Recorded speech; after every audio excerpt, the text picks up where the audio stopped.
we rock with that.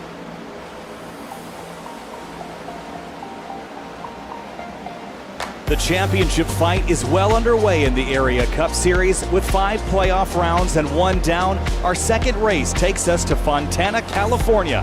Only 2 drivers can relax. Seth Noel and Jake Nichols, who automatically advance to the second round. For the other 11 drivers, they must fight for 7 more spots, and they'll only have 105 laps tonight to state their case. Welcome to the West Coast, welcome to Auto Club Speedway, and welcome to race 14 of the Area Cup Series. Kyle Heyer alongside Hunter Sleppy, Finney DeCuna, and Eric Weiland as part of our 4-person team for tonight's 105-lap race. Finney, welcome aboard. We love coming to Fontana. This place is big, this place is fast, and a perfect place for round 2 of 5 in the Area Cup Series playoffs.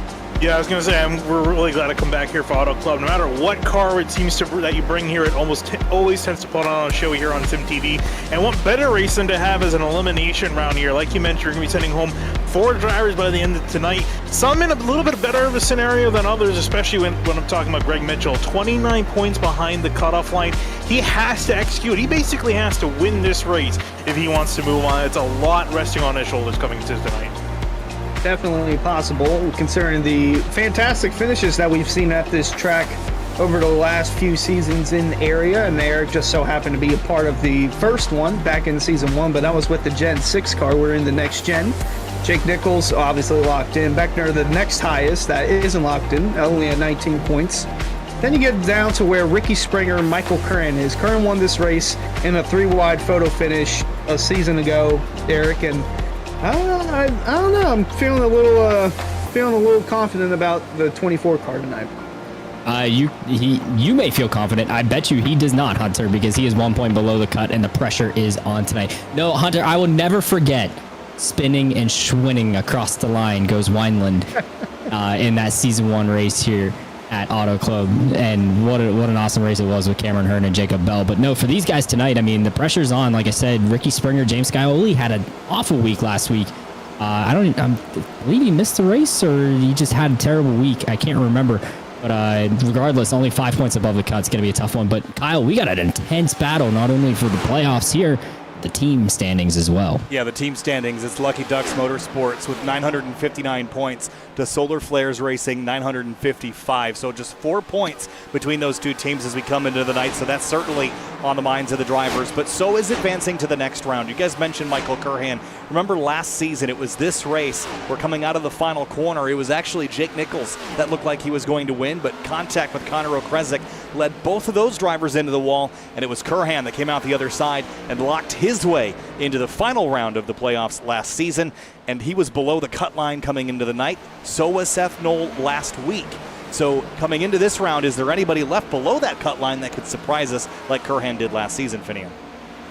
It'll be tough to tell because, I mean, there's a lot of really quick drivers that are really close to that cutoff line. Michael Curran, you mentioned, below that cutoff line by 1 point, and he's got to get a point over Ricky Springer. Springer, also one of the guys that performed very well last season. He's about on the verge of being eliminated if he doesn't perform 1 point above. Then you got Scioli and Connor Horn as well, sitting in 6th, not entirely safe. And in general, really, again, like you said, if your name's not Seth Knoll or Jake Nichols, you're still in to have a chance. If things go wrong, you can still find yourself very easily taken out. So it's going to be a lot of stress for a lot of these drivers here. And, you know, for the drivers that aren't in the playoffs, they can rest a little bit easy. They don't have to deal with that. But these 12 drivers, or I should say the 10 drivers, still trying to make sure that they make it on through. It's a lot to work with, especially here now with qualifying, because it's going to be the first part of that stress, making sure you qualify well.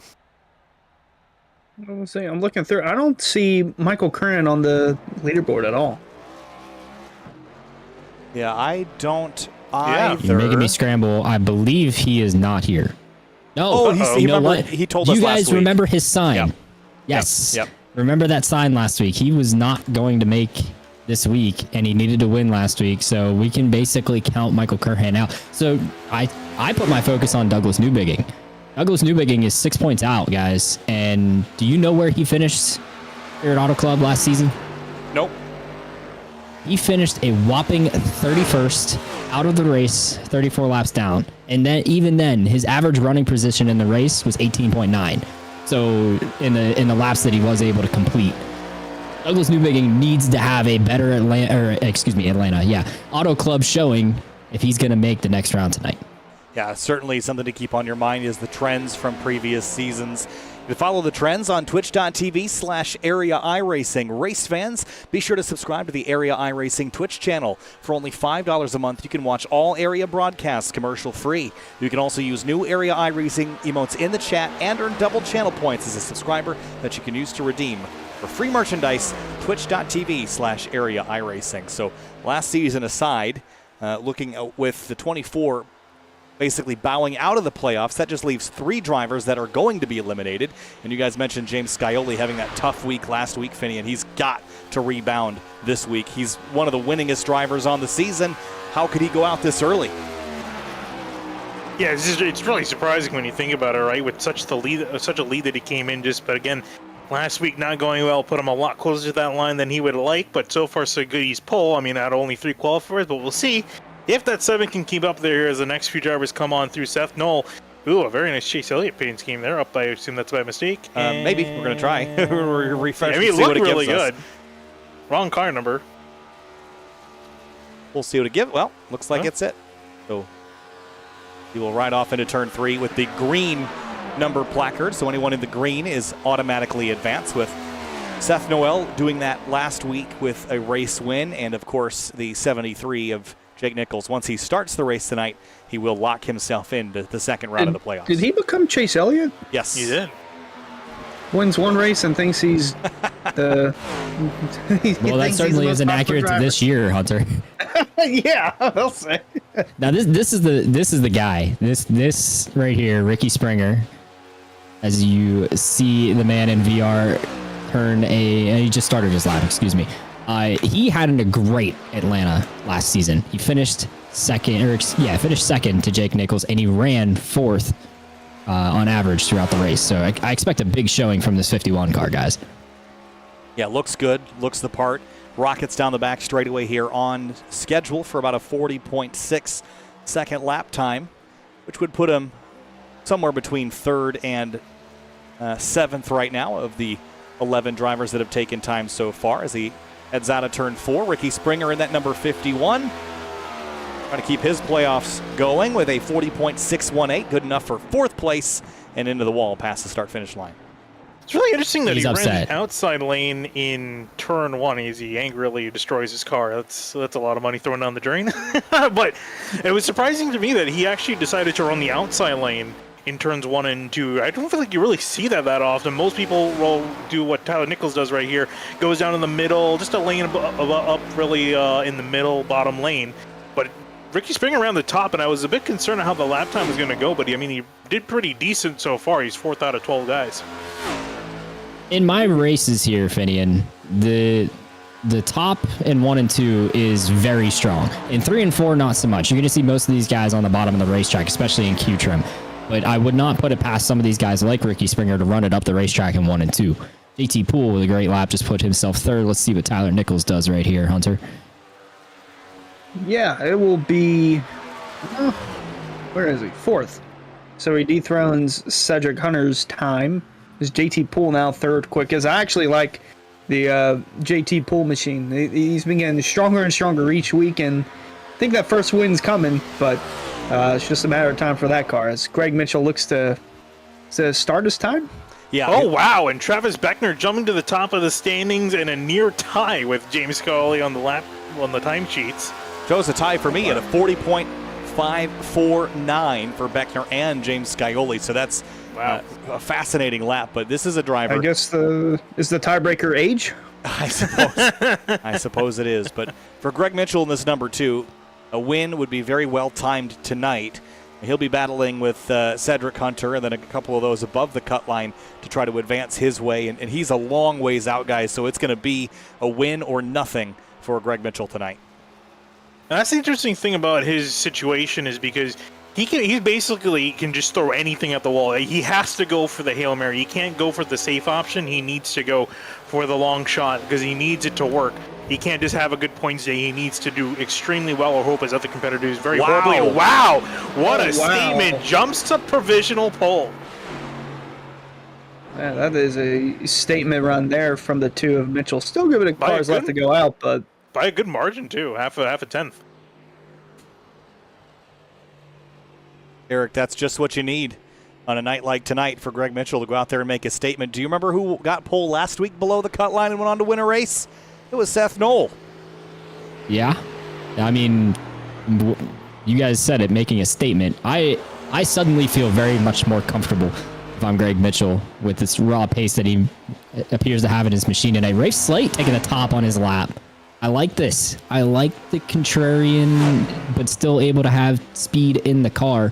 This is another Solid Rock Performance teammate of Ricky Springer, so no surprise that both of them chose to run the top. Let's see what he does on the bottom here in 3 and 4. Yeah, through 3 and 4 for Rafe Slate. This is his flying lap, and he went way up against the outside wall in 1 and 2. We'll see where he can lay down for qualifying. Across the stripe for the number 8. It's a 47.35, so that'll drop him about 16th as Jake Nichols pits Greg Mitchell's by 51 thousandths of a second, and not only locked into next round, but locked at the top of the board for now. Also took off a few bonus points going to Greg Mitchell's name if he was able to hold on to it. Well, here's Doug Newbigging. Starting a lap. Needs a good qualifying tonight. Oh, yeah. Hey, I was gonna point out the tie.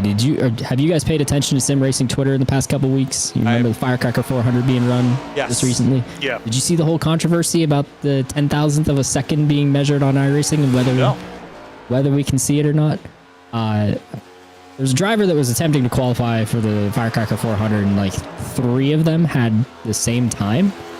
And they used a different telemetry software, I think, to get a 10,000th of a second precision, and showed that he would have qualified in.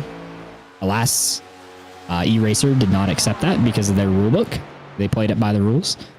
But funnily enough, you guys see a tie. I'm using a different timing and scoring, not ATVO like you guys use, and I actually have 1/1000th of a second difference between the two. Interesting. Beckner over Scioli.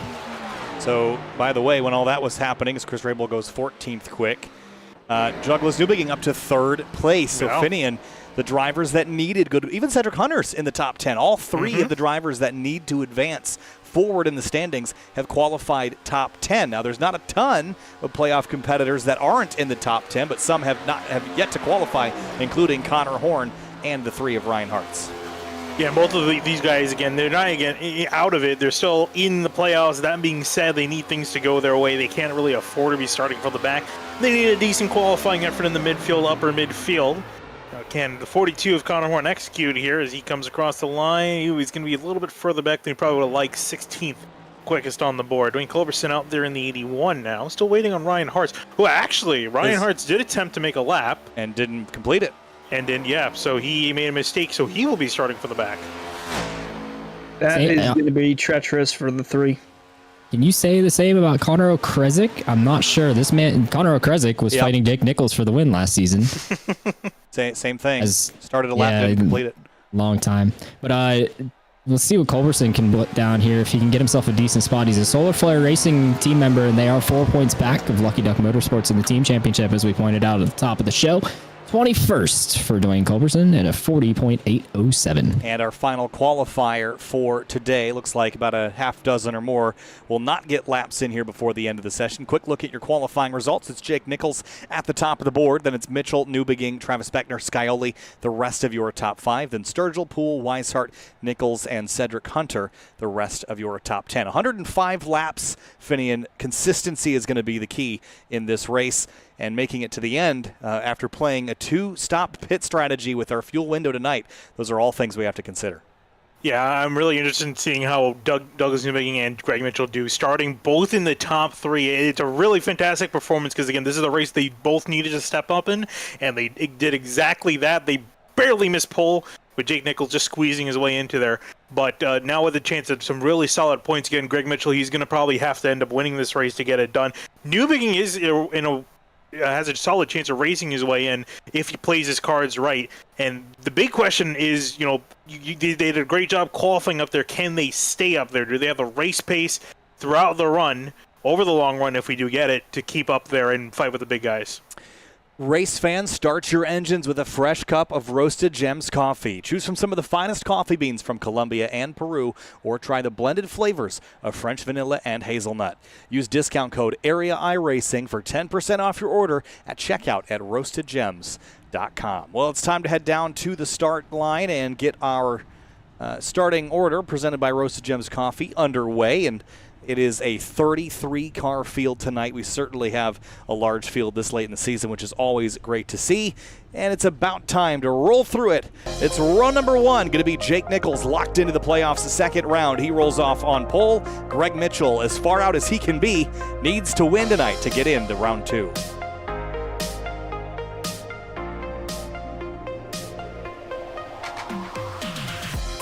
Douglas Newbig going to be rolling off in third place after a solid qualifying effort. Can he finish it off tonight? Travis Beckner sitting in fourth, is third in the point standings with a decent points cushion. He also needs to make sure he does well. As James Scioli rolling off in fifth place on the inside of row three. Michael Sturgill starts sixth, the number 17. No playoffs for him, so nothing to lose to try to get that win. When we come back to seventh, we find JT Poole in the 26 car. Next to him, David Weishart in the 33, lined up in eighth. Ninth place, it's Tyler Nichols in the number 41. Cedric Hunter, another odd man out, wants his way in, but has to have a good result tonight in that 0-7 from 10th. Ricky Springer sitting in 11th on the grid. He is the eighth in the standings, has 1 point above the cutoff line. He needs to have a good run in tonight. Seth Knoll locked in, nothing to worry about for him in the number 1, rolling off in 12th. Two non-playoff drivers starting in row 7. Garrett Cranton, the number 5 Toyota Camry, and Chris Rabel at his Ford Mustang starts 14th in the 29. Moving on back to 15th, Jacob Bell in the 77. Connor Horn starting dead midfield, has to make sure he doesn't get caught up in anything early. And the 42 in 16th. 17th place, it's Jordan Martin in the number 11 Chevy, and Nick Silver in that number 46, the black and blue car, rolls off 18th. Back in 19th, it's going to be Rave Slate in the number 8 machine, and rounding out your top 20, 21, Delonte Ballard. And 21st place, it's Dwayne Culberson in the 81. Bryce Senesac starts 22nd in the 09 Chevy. Moving on back to 23rd, Ben Pierce in the 65, and next to him in 24th, Ed Robertson in the 64. And 25th place, it's Jonathan Cogswell in the number 27 Ford. Jeremy Miller starts 26th in the number 30.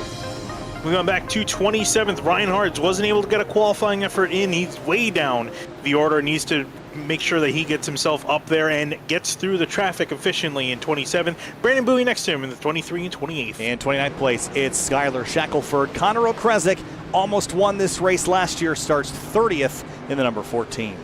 Back to 31st, is going to be Brad Slaughter Jr. in the 83 with Frankie Barroso in 12th in the 32nd. And rounding out your field at 33, Chris Seidenfeiden in the 45. All right, half a pace lap remaining before we turn him loose for 105 laps. Eric Wineland, pick me your favorite. Who wins this race tonight in Fontana? Kyle, the winner will come from row number 6, specifically on the inside. It's going to be Ricky Springer tonight, taking home the checkered flag on to the next round of the playoffs. All right, Ricky Springer is Wineland's pick. Hunter, who you got? He gets it done tonight. JT Poole will be an Area Cup winner by the time the race is over. And Finian, your pick for tonight's 105-lap race. I like the Cinderella story. I'm going to go with the number 2, Greg Mitchell, starting in second. I think he's got what it takes here. Qualifying looked pretty promising. I'm going to bet on him for the race. All right, I think James Scioli is going to rebound from last week. I think the number 7 goes to victory lane, but we have 105 laps to decide everything from Fontana. Race 14 of the season, round 2 of 5 in the playoffs for the Area Cup Series. Here we go from California. It's time to go racing. Jake Nichols on pole, green flag, and we're racing in California.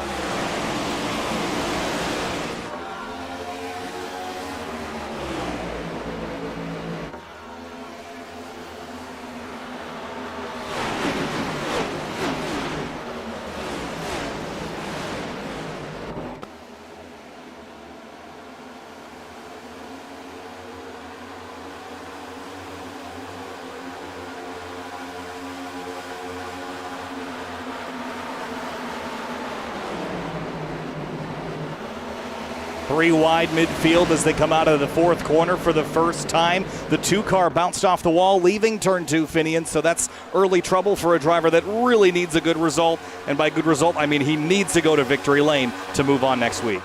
Yeah, I was going to say, as they graded, it's showing with our points calculator that we can look at. He's still 20 points out, so it is rough for his situation, but if he can just get into rhythm here early on, might be able to work it out. Meanwhile, there are 4 wide coming off of turn 2. Look at this mess coming off the corner. There is Tyler Nichols going up to throw a block on the 64, and then up ahead of them, I think that's the 11, and Jordan Martin trying to make a move to the inside. I believe the onboard is Delonte Ballard, not the 8 slate, but he is right in the middle of that madness, and they can do it at this track. They can go 4 wide, 5 wide. I would recommend it in their turns, but on the straights they can. And this race typically sees a good bit of cautions. We're on average for 4 yellows at Auto Club, so don't be surprised if they try to push the issue a little too much, and we could see some cars spinning. Multi-groove racing, that's what you see here at Fontana. You're racing from the white line all the way up to that blue wall on the outside. Jake Nichols leads the field, though. Douglas Newbegin riding right behind him, a driver that could use a good run tonight to get himself above that cut line. With Curhan automatically out, there's 3 drivers that are fighting for their way above that cut. And Newbegin has a run here on Jake Nichols out of turn 4. Let's see, is he going to do anything with it, or is he just going to tail in behind the 73? I think for now, I think he's probably just going to stay in, caution out. Jonathan Cogswell and Chris Seidenfeiden have made contact. There's big damage on the number 45. Cautions out, lap 4. Oh, right on cue about the cautions coming out. So it's the thing that starts with the 27 gets loose. And is he going to correct and head up the racetrack? I'd imagine so. And here comes the 45. Wow. Oh, man. That cannot be any bad timing, like any worse timing for the Seidenfeiden machine. That just kind of fights it, goes up the racetrack, and then just watch this impact. Slams into the 45. And Seidenfeiden just had absolutely nowhere to go.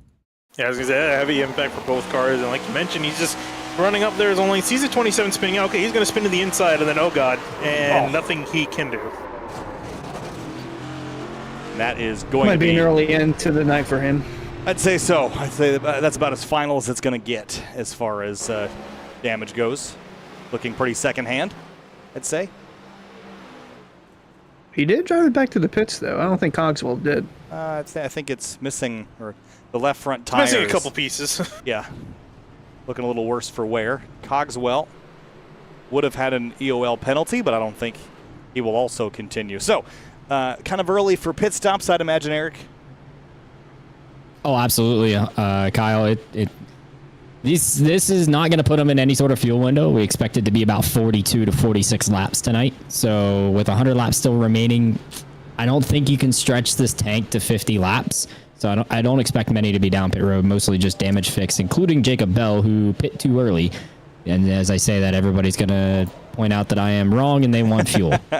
Split decisions here on pit lane, and the first of them is David Weishart, who will come on down pit lane. Got nothing to lose, not a playoff competitor, so why not just try to get that win, Finian? Travis Speckner, though, that one surprises me a little bit more. Yeah, it's a bit surprising. I guess he figured it's worth it for the long run. I guess these guys are trying to think that maybe, if the cautions fall the right way, if they get enough caution laps, might be able to stretch it. Was there some contact back there? No, right side's up on Travis Speckner. Left side's up too. He wants 4 tires. He's the only car on pit road that decided to take 4. That's risky. I feel like this is wasting a set because it's only 5 laps into the race, and they were really screaming for only about 3. Yeah, I'm not sure about that. Hunter, tires this early, wasting a set, and we know how much tire wear is a problem here at Fontana.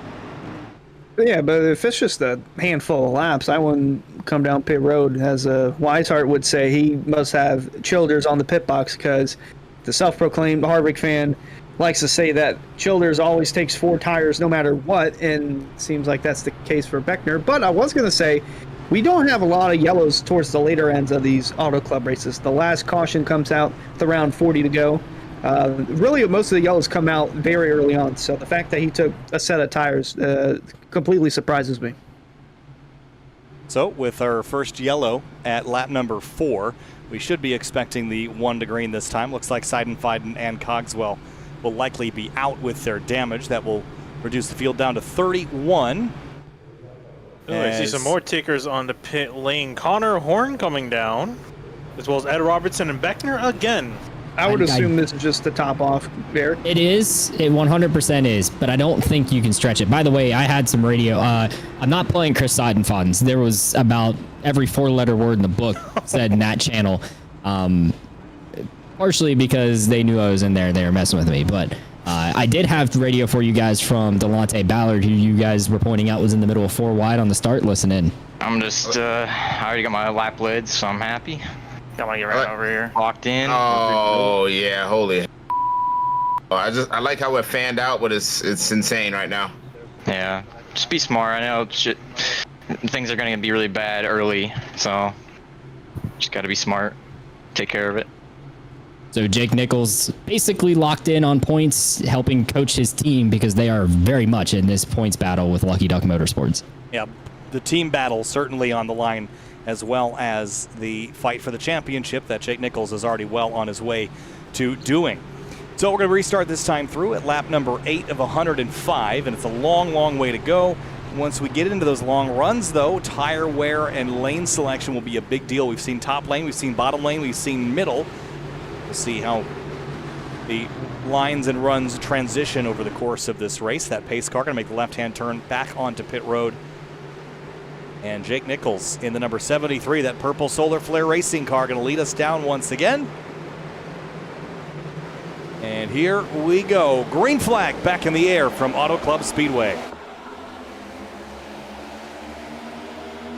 Good launch for the 73 and off into turn 1, Finian. Look at Michael Sturgill on the bottom.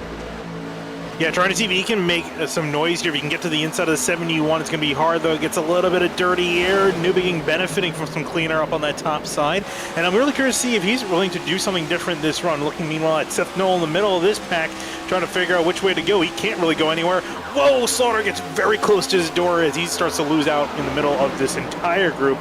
This big mess of cars going off into turn 3. And look at him. Look at that. It's the Larson line. I was about to say he's ripping the Larson line there. The Chase Elliott car of Seth Knoll in the, well, it's 1 on the ticker, but 9 on the track, and Nichols got a gaggle of cars behind him. That is the, 3 wide here. Boy, Seth Knoll's all over the place. Inside, outside, everywhere, trying to make speed. Now Bryce Senesac goes up the racetrack just a touch. Out front, Newbegin keeping pace with Jake Nichols as he did in that first run. As look at the 7 of James Scioli last week was not his week at Chicagoland, and he needs to rebound here as far as the points go. Came in not far above that cut line, so he's got to do some work to make sure he's safe tonight. Slides ahead of Chris Rabel. That was dicey, and a big slide behind him as well. That was the 14 of Okrezik on the bottom. Quite a few guys looking a little bit loose in some cases. I'm not sure if it's just with the car, with the heat, with the track. Track temp, it's actually 89 degrees. I think at the end of practice it was 99 degrees. So the track is pretty cool, I mean, for California standards. As we still continue to look at these guys racing on. Skylar Shackelford in the midfield, Connor Kresik, and then ahead of them, 3 wide. Garrett Grant in the middle. There is Brad Slaughter on the inside, and now the 3 of Ryan Hartz. How about Ryan Hartz? Starting 27th, is up now to 16th. He's been working his way forward slowly but surely. Whoa. Slaughter, big moment there in the middle of turn 3 and 4. Whoa, big block from the 46, Nick Silver. Yeah, they're still checking up down there. Poor Okrezik is right in the middle of all this. Jacob Bell as well. This is madness right here. Yeah, big stack up out of turn 4, kind of everyone scrambling. There's plenty of track width around here, but once you commit, you can't really change lanes until you're back on the straightaway again. And it's going to condense again 3 wide with the 1 of Seth Knoll in the middle. Garrett Grant, Connor Horn to the outside of 3 wide. Now look at Jacob Bell in the middle of it all. Diving to the inside, trying to see if he can get something. Whoa, it was a big stack in the middle behind them with Garrett Grant. Losing a huge amount of speed. It just looks like that middle lane just really can't go anywhere. The guys on the top, they get that run off the corner. Guys on the inside are taking the shortest way around the middle. This doesn't seem to have quite a line. You just end up losing out to both lanes. I'm starting to get better in 3 and 4 than I expected, but I think that's going to change as the race goes on. But boy, can you just see the amount of lanes being used? A big moment there off turn 2 for someone, but nonetheless, everyone's still moving on. Ooh, Shackelford went down to cover the 46 of Nick Silver. I still don't think they've completely decided who owns that real estate on the bottom of the racetrack. And the 77 again, almost middle 3 wide, but they've sorted that at least for now. A little bit of shuffling up here. The 51 of Ricky Springer up to 4th place. And while he's had a decent season, I don't think we can point at Ricky Springer and say that he's had as strong of a season as he had last year at this time, Finney. And he went on a hot streak, but this season he's just kind of lukewarm at the moment. Yeah, we'll see how that's going to be, and let's give a warm reception to Eric Wineland joining us in the booth. Eric, what do you got? Hey guys, radio from Ricky Springer and team. I'm on JT's, so don't give me a huge shove. I'm going to have to check up early for the corner. You want to go or save? I'm just kind of riding right now. I mean, I need to lead a lap to get the bonus point. So I honestly don't know, because I know if I don't save, we'll go green, but if I don't go for it, we'll go to caution. If you can pass 6 cars, go ahead. I think so. Yeah, just go up there. I'll take you on the outside. I'm right behind you. Yeah, okay. I got nothing to lose. Racing really wild back here. If Ray puts me in line. So Ricky Springer going on the charge, guys, and you're watching it right now. Going for 3rd. I think he could take 2nd here in 3 and 4. Yeah, big shove from his teammate, Rafe Slate. Pushed him forward. Wasn't able to complete it, though, and tries to slot back in ahead of the 17 of Michael Sturgill. And, now he's going to get split 3 wide. Yeah, it's getting very dicey there for a second. He's still trying to block off Sturgill. Wow, blocks him again. That 17's not going to be happy. He gives a little bit of a bump back to the 51, saying, hey, I don't like that. And he's going to try to run the outside and see if he can get to the outside of the 51 and take that line away. No, he'll be able to slide in just a bit, but he's going to get a little push here down the straightaway. 51 going aggressive early on, only 15 laps in. Might have a run on 2nd here, and into turn 3, here comes JT Poole behind. Side by side through 3 and 4 for JT Poole and Michael Sturgill. JT had a spin last week battling at Chicagoland. For a second here comes Springer with the run to the outside. Got a great run off of 4, looking to the outside of the 71 in 1 and 2. Big question is, can he maintain it? Can he get that run off the corner that he needs? New Beginnings looks like he's choked a little bit on the inside. Springer in the 51, around he will go and will claim 2nd place. And now his next victim is going to be the 73 of Jake Nichols. Curious thing, though, is if Springer does actually get to the lead, will he want to stay there? Is he going to try to then back it off and kind of reel the tires back in? I would assume he'd try to stay there, lead a lap, and that would help, but lead the most laps, that's another bonus point. And the more laps that Nichols lead, the more points that are going out the window for Springer, as teammate Rafe Slate going around the outside of JT Poole for the 5th spot. Yeah, New Beginnings not done firing back on Ricky Springer down here at 1 and 2. Just doesn't have the momentum leaving the corner on the bottom. It's going to open the door for Sturgill on exit. He covers it slightly, but then leaves the lane open, and Sturgill will go back on by, and I don't think he's quite going to clear him, but he does into turn 3 and gives Sturgill 3rd. Yeah, looks like New Beginning is about to start falling off here. We got Eric Wineland back with us. Eric, any more news? Yeah, Finney, and remember, the Sturgill and New Beginning machines are teammates for Lucky Duck Motorsports. Listen into these guys. Hey, do you know if anyone's shifting? I'll tell you here in a second. Yeah, Nichols is shifting. Okay. I stopped shifting. Yeah, dude, I'm just getting too loose. So Lucky Duck Motorsports talking strategy, how they're going to keep themselves up here toward the front of the field, guys. Every lane being used on the racetrack right now, top and bottom and middle and everywhere in between. Cars are just fanning out, and that's the beauty of Fontana, but the tire wear will change pretty drastically depending on if you're on the top or on the bottom and how much you're throttling up. You use the throttle really to rotate the car. Slight squeeze is up to the outside of New Beginning to take that spot away. Yeah, I was actually kind of just going through the entire field. There's not a whole lot of cars out there shifting. The ones I could find are Jake Nichols, Michael Sturgill, Rafe Slate, and Connor Krezek. Everyone else is riding in 5th gear, at least through 1 and 2. Even the 51 of Ricky Springer, as he gets a massive run to the outside. He might have a shot at the lead heading into turn 3, closing in on the bumper of Jake Nichols. Gonna peek down to the inside. Here he comes, side by side for the lead heading into 3. Here comes Ricky Springer to the bottom now. And he's clear of, well, thought he was clear of Nichols. Now he definitely is. As Sturgill drives up on the bottom to distract Nichols for a moment.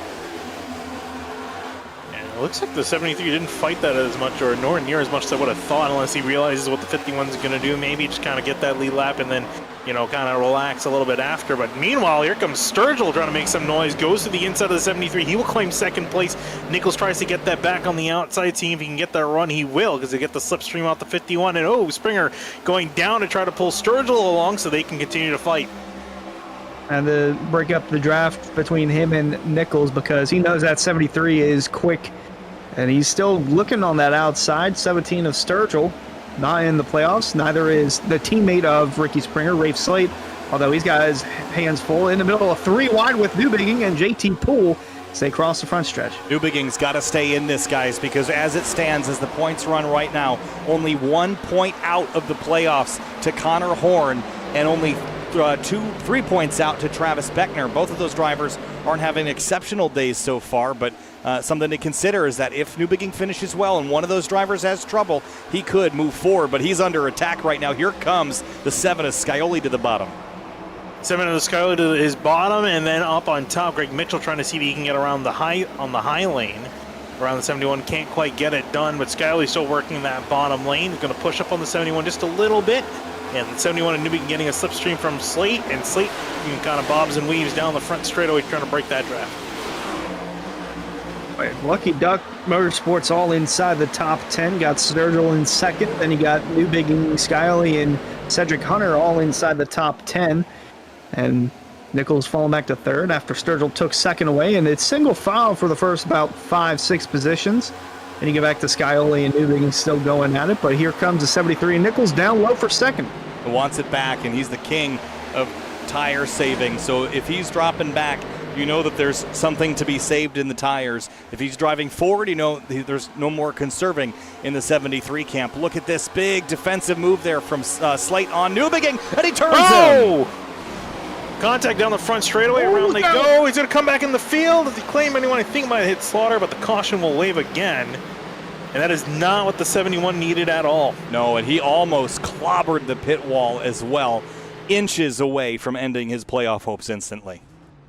And inches away from ending the race for a handful of others, and Brad Slaughter getting away with that barely. Let's take a look at the Simrat Market replay. They're just blocking, then they touch, and there's nothing you can do at that point except hope for the best. Ooh, Brad Slaughter got a piece of that, but just... That was the best outcome for him, though. And the 70... Am I blanking here? The 71. Watch how close he gets to this wall. Oh. Some shade being thrown in the race chat as well. Newbigging was asking for clear for his black flag because he went through the pits, and Slate's replied, I don't think people that side draft aggressively deserve that. Yeah, I did kind of chase him up the track, guys. Whew. Yeah, it just looks like one of those situations where just side drafting gone wrong, because it's such an advantage, so that's why everyone uses it, but again, it's one of those situations where it does go wrong. Not to mention the bumps do play a factor in this. I mean, it's bumpy all over the racetrack, even on the front stretch, so maybe that had a little something to do with it. As we take another slow-mo look at it, bring back Eric Weiland. Eric, that happened right in front of you down on pit road. I don't know that it was a case of a side draft gone wrong, Hunter and team, but more so just tight racing. Rafe was really racing tight on Douglas Newbigging. Doug not happy on the radio. I cannot play that one back either for you guys.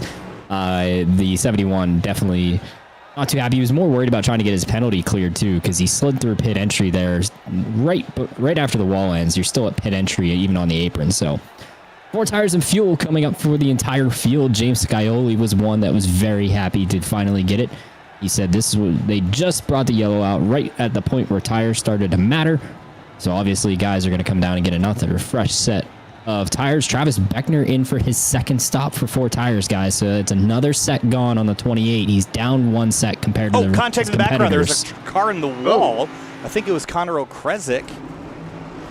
He bounced off the pit wall, leaving his box. Here's a look at it right there. It's weird looking. Another look from high above, maybe. Just spun the tires and then, wow. And he wanted to go to victory lane right there. Well, he got it good enough that it damaged the right front pretty significantly, guys.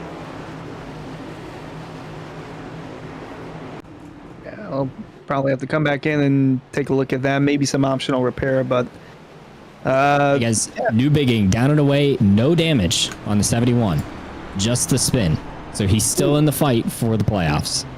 You'll see updated standings in a moment. Now, Rafe Slate is still out on the racetrack, but looks like he'll hit pit lane this time. And that will turn the lead back over to Ricky Springer. Jake Nichols will be 4th on this restart. And while we're waiting for points to be updated here, race fans, be sure to visit simwrapmarket.com for custom iRacing paint scheme templates that are simple to use and help you stay more focused on the racetrack. That's simwrapmarket.com. So 1 to go, and Ricky Springer will have the inside lane for the restart. It has been pretty fierce on these restarts so far, guys, but about a 20-lap run last time around. We have still about 80 laps to go, though, so quite a little ways. Oh, still quite a bit of racing left to go in this event. Also, just want to give an update. Penalty given to the 71 for causing that incident. So EOL for him. He was pretty much already near the back anyway because of that black flag. So he's on and away, but in a big hole that he has to climb himself out of. And by big hole, that is a 30-point swing from what he was just doing. So he was 1 point out. Now he's 31 points out. As it stands, so up 24 points now. Okay, well, it's still a decent sized hole. It is a big swing. So Connor Horn also moved up to 11th on that pit stop, so he's quietly moving forward. Remember, he started this race in 16th, but wasn't running all that well, and now up inside the top 15. Speaking of big movers, Jeremy Miller is in 3rd. Wow, and he's up 23 spots from 26th. He was the driver that pit on that initial pit stop as well. He's come down twice. Yeah, so he only came down for the fuel. Meanwhile, Beckner, who's actually, where is Beckner even at? He's back in 28th. Oof. That's not going to go for the 28. Well, time to go racing once again from the Area Cup Series, lap number 27. Ricky Springer leads him down. Good launch for him and Miller, and we're back underway. Jake Nichols pushing Sturgill, and Greg Mitchell in need of a win pushes the 73 into turn 1. Look at the 7, though, on the bottom 3 wide. Yeah, poor start for the 17. Ooh, and the 30. The 17 gets into the back of him, and there's James Kelly getting pinched down. An aggressive start from Jeremy Miller trying to keep that 7 of Scioli at bay, and that 7 lost a ton of speed coming out of turn 2. Yeah, that could have been catastrophe right there in the middle, 1 and 2. That is not the case. Nichols going to look for the podium spot from the 17 of Sturgill as they're 3 wide with Chris Rabel in the middle. Tense moments on this restart here when the pack is all together. Everyone's on fresh tires. Everyone feels like Superman here in California today, but not everybody can be. Rabel, Cedric Hunter, Ryan Hartz breaks the top 10 for the first time today after starting in 27th. Yeah, that 3 car's also been on the move. Talk about Jeremy Miller moving forward. This 3's also been moving up pretty well as the race goes on. Here comes Seth Knoll fighting with the 3, trying to hold on to that 8 spot. Both of them trying to break further inside the top 10. Meanwhile, for the lead, Ricky Springer, an aggressive run down the back straightaway, trying to hold off 73 Nichols. Here he goes, 73 through the inside. Can Springer hold him off? He's going to try to pinch that 73 down on exit. They get really close on the exit of the corner. And here comes Jeremy Miller with a big run. Yeah, Miller's holding his own with those old tires. He only came down for fuel. That's why he made up so much track position. He's actually going to 2nd with a draft from Sturgill. He's going to tuck in behind the 51. No, he's going to look to the outside. Look out, Jeremy Miller going for the lead here at Auto Club. I think he's going to get it with that run on the outside lane. Momentum up top, and Springer has to pinch off the exit. And look at the run the 17 of Sturgill gets on the outside lane. He's going to fill the hole up behind the 30 car. And now Miller leads the way into turn 3. Yeah, solid job there using the fresh tires to his advantage, and will get the lead. And Sturgill, too, going to go around the 51 as well. So 30 in first, the 17 following in second. Sturgill could potentially be an upset here. That car 17 is looking pretty strong. And Greg Mitchell, a big run off of turn 4, go to the inside of the 26. Miller would be just as big an upset, if not bigger than Sturgill, just from how far he's had to come in the field. Although Mitchell going to look low. Not going to have a big enough run on the bottom. Pool's going to take away 4th as we go back to Eric Weiland down in the pits. Any updates, Eric? Hey, radio from the 10th place runner, Connor Horn. That's going to kill someone diving to the bottom like that. He almost killed me. Yellow. And it is Cedric Hunter in the 07, a playoff competitor who came in outside of the cutoff. Brings out our third caution of the night. It looks like we have a friend, way down on the apron on the back straight up here. Is it a self spin, or he had some help? Oh, I think he had some help. Might have been Frankie Barroso. As they leave turn 2. Watch the 46. Nick Silver changing lanes and knocks him to the inside. And Cedric has to slide it to a halt. Did a good job locking it down, but will lose a bunch of track position. Yeah, we'll lose a bunch of track position and probably have to change those tires, but a quick yellow after the previous one. But new leader, Jeremy Miller, he's come a long way from the back to the front. Yeah, I don't expect really anybody to hit pit road this time. I'd be surprised unless Travis Beckner really wants to come down again. I'm just still amazed that call he pulled off. Like, I'm just kind of curious why he thought the fresh tires would work, but it's really just put him back in poor track position, and now he's struggling to make any forward progress now because he's stuck in so much traffic. The only thing that I could think of is that maybe he thought they were going to get a long green flag running after that, but still, it only but to give a fourth? It's a weird call. I mean, hindsight's always 20/20, but that's a strange one. Well, 2020 was a terrible year, Finian.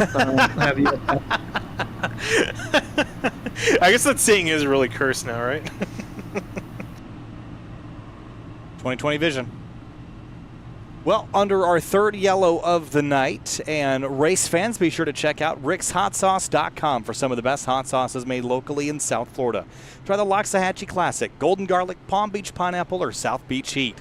Follow the Rick's Hot Sauce Rookie of the Year battle in the Area Cup Series and see which driver will take home the $100 prize as the highest finishing rookie in the point standings. We're going to take a break. We'll be right back right after this.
Back live from Fontana, California in the Area Cup Series. Race 14, race 2 of 5 in the playoffs. Eric Wineland got some great audio from Cedric Hunter. Are you killed or meatball? No, it was just a side swipe. Like, I probably have next to no damage. Oh, okay, I just don't you well in this race, man. Yeah. It's bad enough that I had somebody that was just running out of tail in front of me throughout those first few laps. They just constantly kept checking me up, and I went from like 8th to 22nd, I think, in like 3 laps.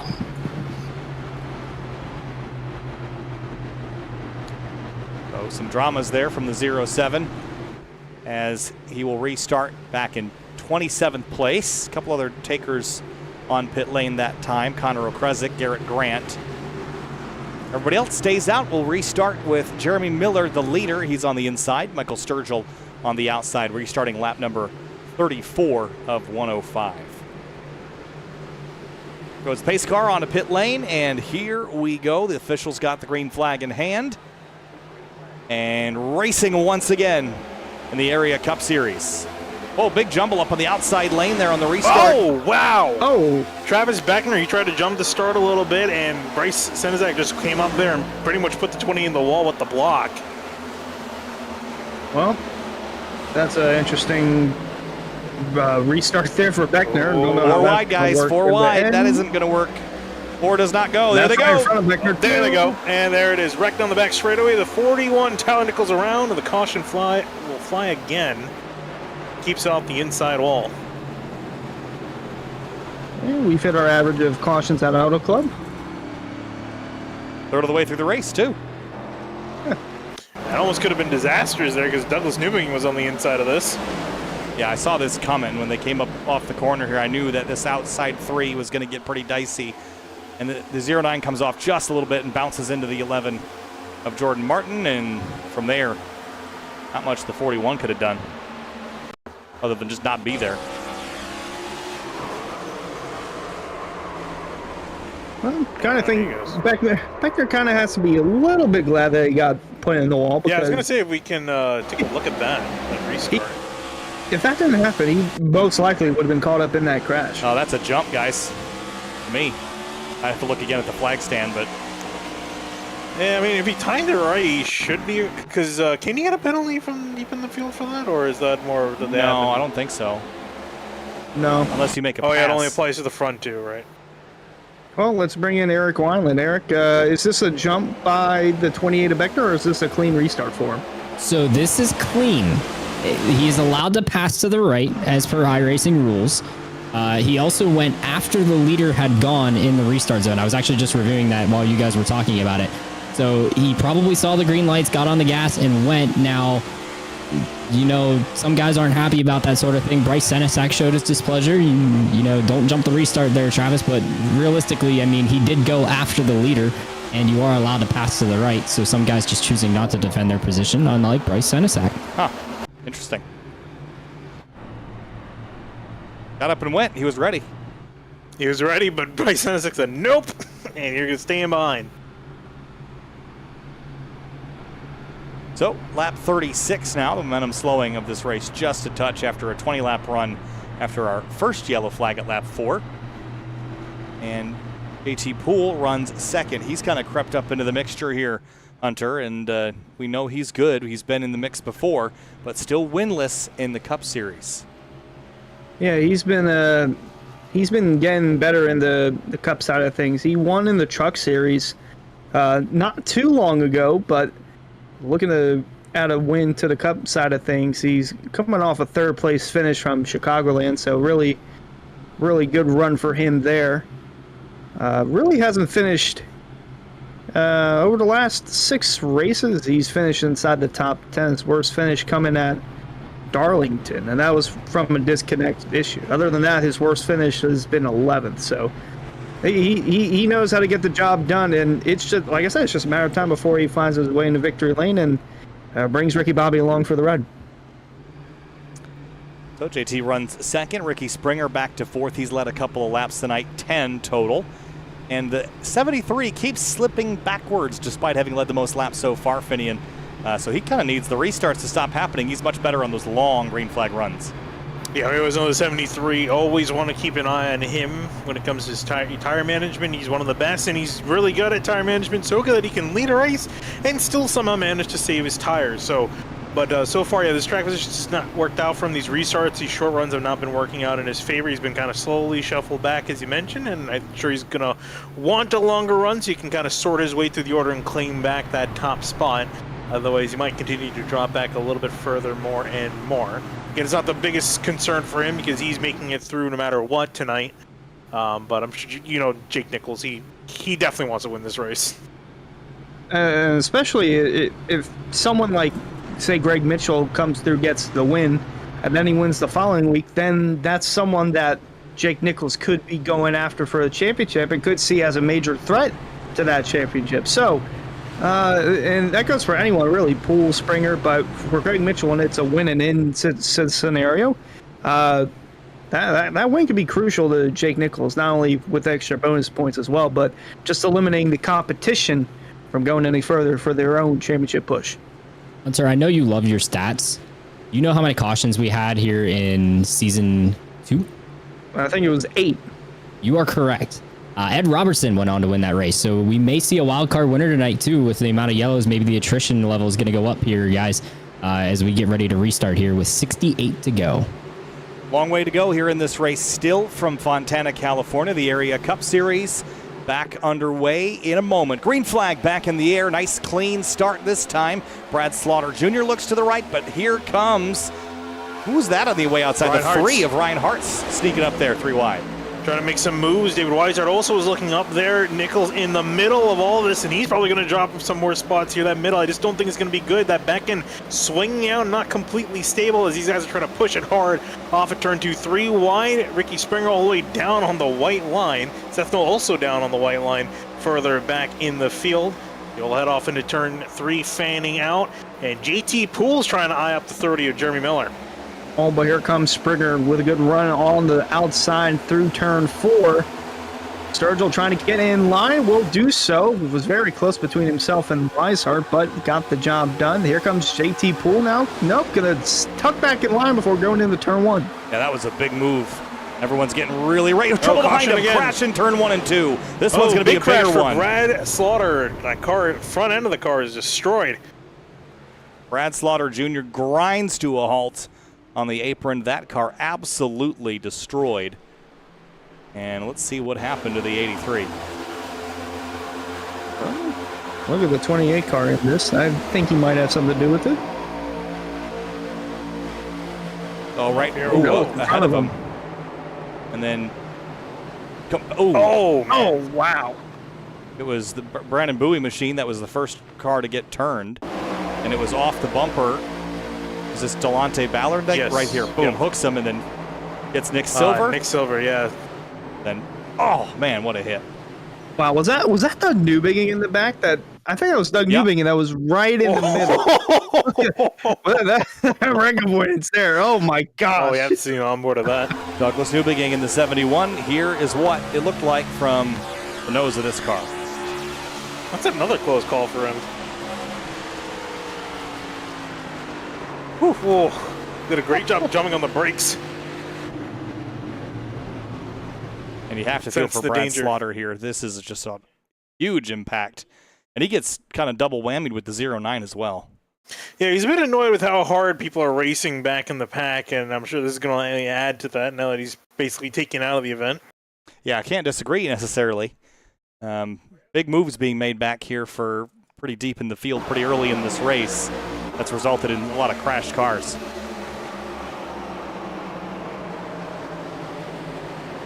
Oh, just, well, not much Bowie could have done there. Didn't do anything wrong. Just driving straight. Yeah, so quickly again, just wrong place, wrong time, a little bit of contact, and around he goes. Oh.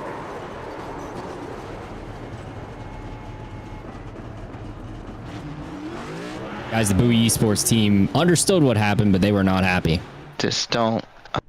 He just misjudged getting in the line.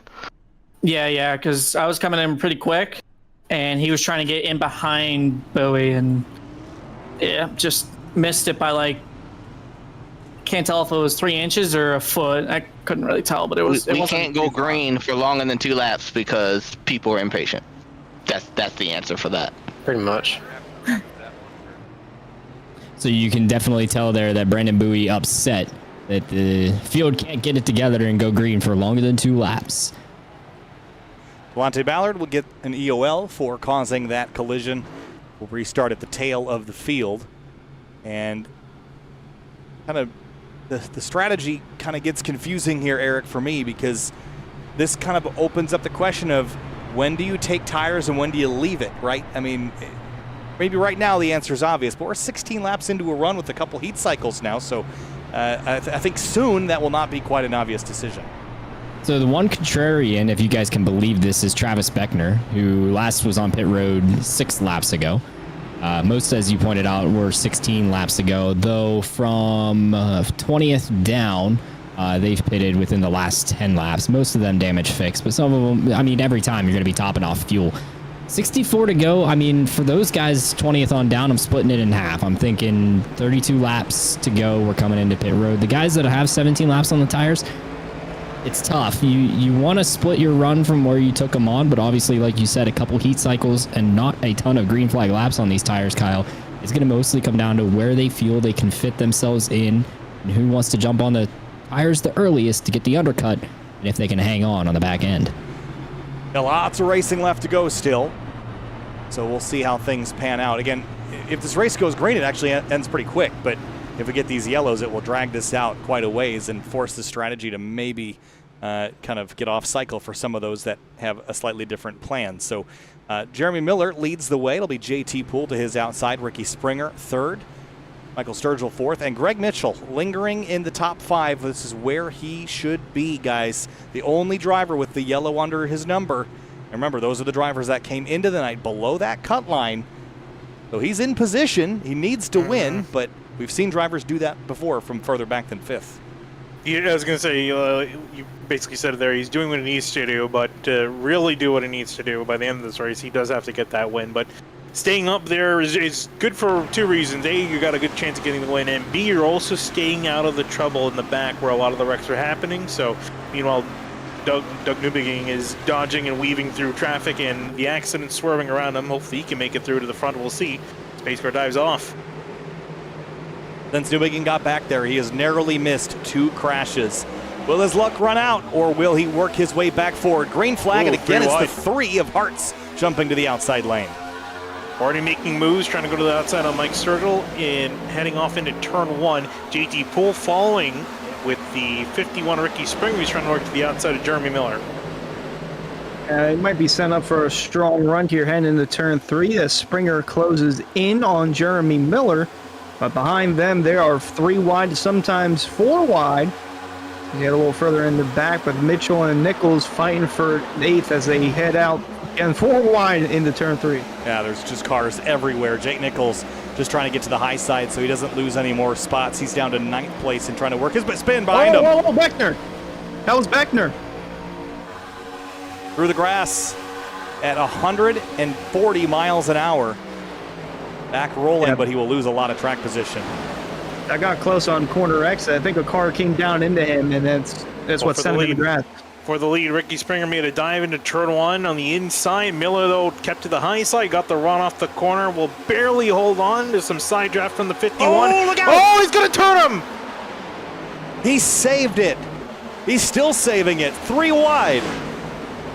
Wow, look at Poole rocket to the front, but here comes Seth Knoll on the outside. Where did he come from? In the Napa car. Look at him cutting to the outside. He's going to lead the lap. No, it's Poole, but he might lead the next one. Here comes Springer in tow, and Jake Nichols has joined the party. Where did Jake Nichols come from? He was 9th a lap ago, now 3rd, now 2nd, as he rockets to the front, and that chaos as the 2 leaders got together in turn 3. Yeah, I was going to say, it just completely shook up the entire order now. Seth Knoll leading over Nichols, Poole, Springer, Hearts, now your top 5. That's not going to be for much longer in that order because here comes 26 of Poole to the inside. And now Knoll's going to look like he's going to block him off there. Now Nichols has that top side. Can he get that run on the 1? He's gaining quickly. Well, he's trying to shake and bake, but he can only shake for so much as look at them slicing and dicing the 73 to the bottom. Knoll's going to lead this lap, but the 73 might lead the next one. They're almost touched going into turn 1, guys. Yeah, the side drafting is getting pretty heavy right now. It's what almost turned the 30 around, but he was able to save it. Nichols is going to slide across the nose of Seth Knoll. And JT Poole slots in 3rd. Now they're getting single file, but everyone's kind of fighting for that upper groove, and they're slamming the doors on each other just to get in line. It's very cutthroat. Everyone wants the dominant lane, and no one wants to give that dominant lane away. As looks like Jake Nichols is going to rocket around the outside of the 1 of Seth Knoll, and he will take the lead of this race back. Whoa! Oh my gosh, they are kind of close with these chops, these blocks. Look at JT Poole with help from the 51 of Springer. Going to take 2nd as they're 3 wide behind him for 3rd. And look at Seth Knoll run the Larson line in 1 and 2. Ripping the high lane here. Ryan Hart's watching all of it. Jeremy Miller wants it back tight quarters here. The 1 slam drafts the 26 forward. Same with the 3 and the 51. And Poole right in behind Jake Nichols as they head into turn 3. Different lines, different braking zones everywhere. There's cars here at Fontana. Yeah, and big loser out of that was Michael Sturgill's got completely pinched on by the 51 of Ricky Springer, who's now fighting with Ryan Hartz, who's now really starting to make some noise now that 3's up here battling for the lead. Took him a little under half the race again here, and now he's ready to fight with the big guys. And it looks like Jeremy Miller, he takes him out. The revenge is given. And the 51 hard on the wall. And gets hit again from behind. Robertson. They stay straight. But Ricky Springer's night could be over. Oh, and Ed Robertson is extremely ticked off over the radio. I would imagine Springer's ticked off too. Have a look at it. Yeah, they just go off into turn 1 here. And watch the 30 just dive and just gets into the quarter panel. And he almost has it and just overcorrects into the outside wall.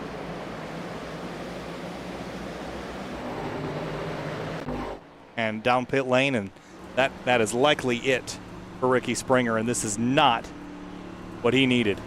No, I was going to say, this has huge playoff implications here. I'm curious to see how it's going to stack up when the document gets updated now with that big drop in points for Ricky Springer. I can only imagine. You can see right there, he's so frustrated with this, with the way it's turned out. And no yellow either. You see him just absolutely furious. Yeah. He's going to lose multiple laps. That right front tire needs a lot of work. Oh, yeah, it's going to be a lengthy repair for the 51. There's nothing worse as a driver sitting there. The track's green.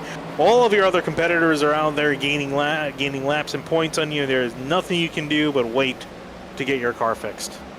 And Douglas Newbegin, I heard, tangled with the 46 as well. So Newbegin's down the order in 24th place, fighting with the 8 of Ray Slate, who's a handful of laps down.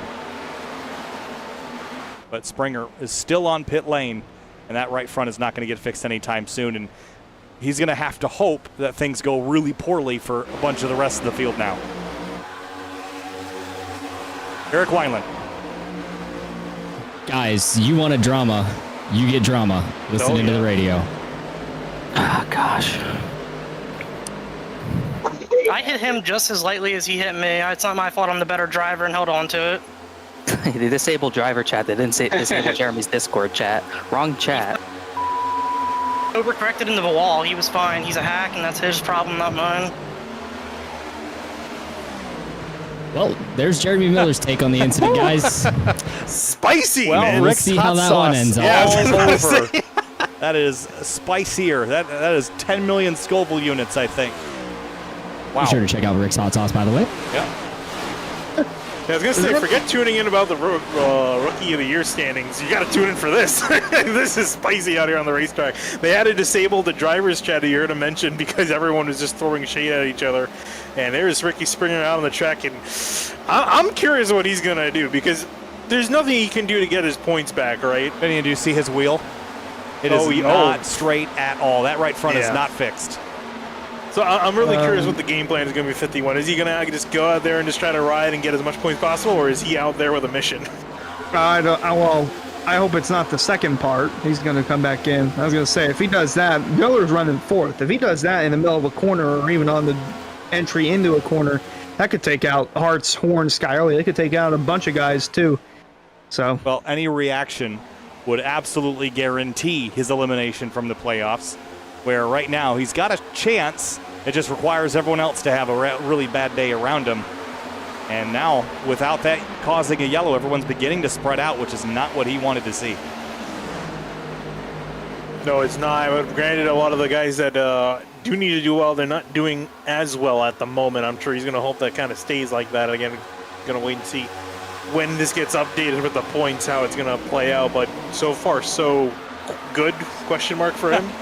At the moment, it's really going to depend on how this race plays out. If we get a lot more cautions, things get chaotic, it might play out in his favor, it might not. You could have those guys, especially Greg Mitchell. If Greg Mitchell wins, that's going to pretty much mean that Ricky Springer, I think, is going to be out. Yeah. That's definitely not a scenario that he wants, Hunter. not at all. He wants to go back out. Well, really what he needs is what happened in the first 40 laps, where it's just 5 laps of racing, then caution, 5 laps of racing, then caution, but that is not the case. Like I said earlier on, we get a lot of cautions early on in Auto Club, but towards the end, they become scarce as think last season, the last yellow that came out was with 18 to go, somewhere around there, and then we had a green flag run to the end. But yeah, they tend to calm down towards the end of this one. 55 laps down and 50 to go next time by, so we're past the halfway point at this stage. And Jake Nichols out front. Guys, last season I should say, Jake Nichols was really in command of this race, coming to the checkered flag. He was wrecked in the final corner, and he would just love to steal another victory. This season, Jake Nichols has 3 wins, but he doesn't have the most. It actually belongs to James Scioli, who has 4. Scioli came into the night just above the cut line after a disastrous round at Chicagoland, and he's not even having an overdog night tonight by any stretch. Not an amazing rebound, running top 10, Finian, but this is not this James Scioli that we got used to in the first part of the season. No, yeah, it's just not pretty mediocre night for the 7s. Not bad, not good either. At the very least, again, I think he's doing good enough to get himself into the next round, which at this point is really the most important thing for him. I think, I'm just not really particularly good at Fontana, but we'll see how he does towards the end of the night. Night's still young. We're barely halfway through this race. Still a whole lot of racing left to go, and potentially a whole lot of drama left to go. More drama, this time in the form of the number 30. He is being parked, so he is going to be forced to come down pit lane, and he is being parked for the evening. I am not surprised by that. I was kind of waiting for that to happen. I am a little surprised by that. I think that's what Eric was just about to say. Eric, they're parking the 30 car? Yes, so the admins have deemed that, first of all, they are allowed within the rulebook to rule on incidents that happen under green, even if they don't trigger a yellow. That rule is in there because of cases like we just saw, where a potential intentional wreck penalty that causes a problem but doesn't bring a yellow out. It appears that in their judgment, the admin team, they felt that what Jeremy Miller did was an overreactionary, harsh maneuver on Ricky Springer. He did more than just slightly tap him via netcode. If you guys saw that on the initial replay in lap 44, I'm not sure. I did see netcode there. And Jeremy Miller decided to take it into his own hands. And I'm not sure if the broadcast heard the audio, or if the admin team heard the audio on the broadcast. But the in-sim radio told them enough that they have decided to park the 30 car for the rest of the race. I wouldn't be surprised if they're listening to the audio, and I certainly think that it could have influenced their decision. But let's go back again and see if we can look at this again. Scott down there, and I think what the important piece of this, Finian, is that he had mentioned how the 51 had done it to him previously. And maybe they deemed this a retaliatory maneuver, and hence the parking. Yeah, I was going to say, I think it's pretty understandable what Jeremy was trying to do there.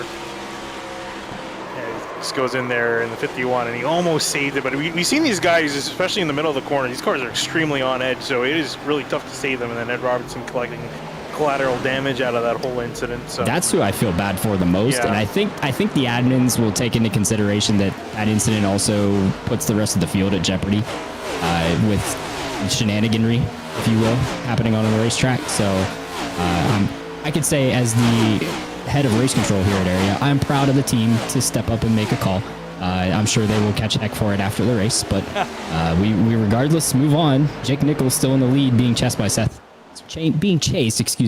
Noel. But for how much longer? JT Pools here in the mix, 3rd place. Michael Sturgill in 4th, and both of these drivers are giving Seth Noel a run for his money right now. It's both the locked-in drivers in the top part of the standings, but Pools running well, and Sturgill not in the playoffs, so all his goal is to win this race. And he's looking pretty quick right now. He's been up front all night. He has been up in front all night. It hasn't really been up the pointy end of the field, though. I don't think it's gotten as high. I think high is 2nd over there, and has not led a lap. So he's trying. It's not been for lack of trying, but has not quite been able to get to that front spot. JT Poole sitting in behind, and he saw Sturgill back up the corner trying to get a run. There is Ricky Springer running out there by himself, pretty far off the pace. He is 10 laps down, 6 down from the next highest driver, Ray Slate, who is himself 3 laps down. Yeah, and that wheel, Hunter, is definitely still off. We're 3 wide for second here for a moment. Close quarters racing, at least on the bottom bit, as Seth Noel going to cruise away on the outside, but Poole trying to take the podium spot away from Sturgill, who as you mentioned, hasn't led a lap tonight, but going over the previous races here at Auto Club, every time the driver has led the most laps, they have yet to come home with the checkered flag. In season 1, it was David Weishart. And look out, guys. Connor Okrezik sideways in turn 4. Can he save it this time? No. No, look out. That is going to trigger a caution. And now we're going to see pit stops coming in. But I was just about to say, Jake Nichols led the most laps here in Season 2 and Season 3, and has yet to take a checkered flag. So, well, we'll have to see what happens now as cautions come out for, I believe, the 5th time of the race. Yeah, this was Okrezik and the 65 of Ben Pierce. It's kind of 2 into 1, does not go. And this is a long slide. Yeah, and again, this is what I'm talking about. These cars like on a nice edge for a little bit. These guys are trying the best to save it, but the car just snaps one direction, and they have to just kind of hang on. He did a great job of keeping this off of A, the other cars, and B, off the wall. So fantastic save with the 14 right there. Locked it down. Everyone just scrambled to get on by. I just know Chris Steinfein has his hands up in the air saying, oh, that couldn't have happened to me earlier, where the car doesn't come all the way up. So Ricky Springer is still rolling, albeit 10 laps down. His hopes are hinging on how Douglas Newbegin and Cedric Hunter finish. Now, Cedric Hunter is in 16th. Douglas Newbegin is having a not a great night down in 20th. So it's not over yet, but as it stands, Ricky Springer is out by 7 points. Yeah, he's currently tied with Newbegin. Both of them 7 points out and behind Cedric Hunter. Cedric Hunter is running in 16th at the moment, so I think Cedric would basically have to finish extremely poor or basically wreck out at this point in order for Newbegin and Springer to have a shot at getting in. Either that or someone further up the order has to really have a horrible run. So what does this do for tires for the 28 guys? I mean, we've had a handful of pit stops. Is the 28 going to run out of tires at this rate if we have another caution 15, 20, 30 laps from now? Well, he has the way I see this, 4 times, and think taken tires 3 times. honestly, I don't see it as anything to do with tires. I kind of see it more as fuel, because Eric said that the fuel window was around 42 to 46. This is right around their window where some of these guys can make it to the end if they save a little bit, but we're in that threshold where we don't know. But this is only if they go green to the end. Cars rolling out of pit lane, and basically everyone taking 4 tires, and Jake Nichols wins the race off pit lane. Seth Knoll, Ryan Hartz, Sturgill, Scioli, and Horn, your top 6. 4 tires and fuel for everybody, yes. I want to point out that we started the race with 5 sets here in the pits for these guys. Obviously, they started on one of those. So Travis Beckner now down to 1 set remaining for this last 40 laps. I'm not too comfortable in his position. He's going to hope for this race to go pretty far green and then get maybe another yellow to use up that last set if he wants to. But not the best situation for the 28, but it's not alarm raising yet with just 1 set remaining down here in the pits. Thanks, Eric, because we should get the 1 to go and be set for another restart here shortly. This race is beginning to get to its wind-down period, guys. The last 40 laps or so, if we go green to the end, on about 27 minutes worth of racing. So it's going to go pretty quick if we stay green. If we get a bunch of yellows, it will drag it out a little bit more. But Hunter, as we keep moving through this race, James Scioli quietly drifting forward. We just mentioned how this wasn't an amazing night for him, and he isn't as hot as he was in the first part of the season, but lingering in 5th, I don't mind being here with this many laps to go. Not him or Connor Horn, really. I don't think we've talked about Connor Horn all night long other than qualifying. He's had to come from quite a bit ways back, and he's put himself in a good position. But him and the 7, yeah, we haven't talked about them too much, and that, considering what's happened tonight, that's a good thing. But 42 is in a little bit more of a pickle than the 7, but nonetheless, both guys wanted to finish out this race strong and try to make it to the next round of the postseason. And as far as their playoffs are concerned, they're in pretty good shape. But Eric Wineland, right before we get back to the restart. Nope, there he is. I'm sorry, I was dipping right out as you were coming to me. I was just gonna check in with you to see where our playoff drivers stood on laps led, to make sure that our bonus points are being awarded correctly. I know Jake Nichols has obviously led a lot, but maybe we can catch it on the next yellow as you guys get ready to go here. Make sure also fans tune in to simtvbroadcasting.com/live timing. Check out the timing for this race. See where your favorite driver is running. simtvbroadcasting.com and head to the timing page. Thanks, Eric, as we get back underway in the pace cars to make that left-hand turn onto pit lane. 39 laps to go. We're beginning to wind it down here from Fontana. Still a ways to go, but on the latter half of things now. Jake Nichols back underway. The championship leader sprints away in the purple number 73 Chevrolet. Yeah, poor start for Seth Knoll. He's going to lose 1, 2, maybe 3 spots as James Scioli is trying to see if he can break on through Connor Horn. Eyeing up a pass maybe to the inside, potentially 4 wide here, fighting for 4th place. Oh, Connor thought better of it, Hunter, as they leave turn 2. Oh, Seth Knoll had to lift a little bit. They're almost getting into the back. They're 4 wide with Dwayne Culberson and Jacob Bell. And Travis Spector, that is old Travie in the 28, knocking on the door for that top 10 spot. But it's close with him and Chris Rabel in the middle. Oh, boy. Oh, Beckner a little bit sideways off of turn 4. Look out, he saves it. Oh, to hip check. Big crash off of turn 4. It's the big one at Fontana. Everybody crashes. It's a huge one. This is the biggest crash we've seen at Fontana in years. Wow. And cars go sliding, and playoff hopes going out the window for at least a moment. I don't think we saw a lot of big hits in this one, but certainly it's going to set some people back. The grass definitely got mowed. I'll tell you that. There's so many cars that went. That was a massive domino effect coming off of turn 4. We're looking at these guys. One car hit another, and everyone just ended up hitting each other. It was absolutely wild to watch. Take a look at your SimRat market replay. It's going to be a lot to unpack. Yeah, we have to go back and from high above to kind of figure it all out. Watch the 29. I think he's kind of in the middle of all this here. As he's sliding backwards, the 77 splits him 4 wide. The 28 was catching himself. And then it's the 14. It's really 2 individual crashes that kind of all happen at once. What a mess. Cars everywhere. Rabel loses it down into the 77 and the 11. And that kind of triggers it. And as soon as he goes spinning back across the track, there's nowhere to go for a good bit of these guys. Cedric Hunter got drilled, and he's a playoff competitor. He got absolutely hammered in that right rear. That could definitely be damage right there. Oh, that's massive. Yeah, and I feel bad. I feel like those commentators curse. I was just talking about before this last restart that for Ricky Springer, you need the 07 Cedric Hunter to wreck out on another heavy hit there right at the end. Wow. Yeah, that's Ben Pierce getting into Rafe Slate. And let's watch what Ben Pierce saw, because he was kind of behind a lot of it. Ooh, not much he could do here.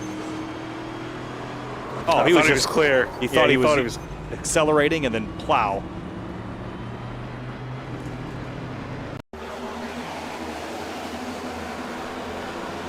Actually, it looks like the 8 was turned by Ricky Springer. You saw him dodge it right there, and actually Springer got into the 8, trying to avoid this entire mess.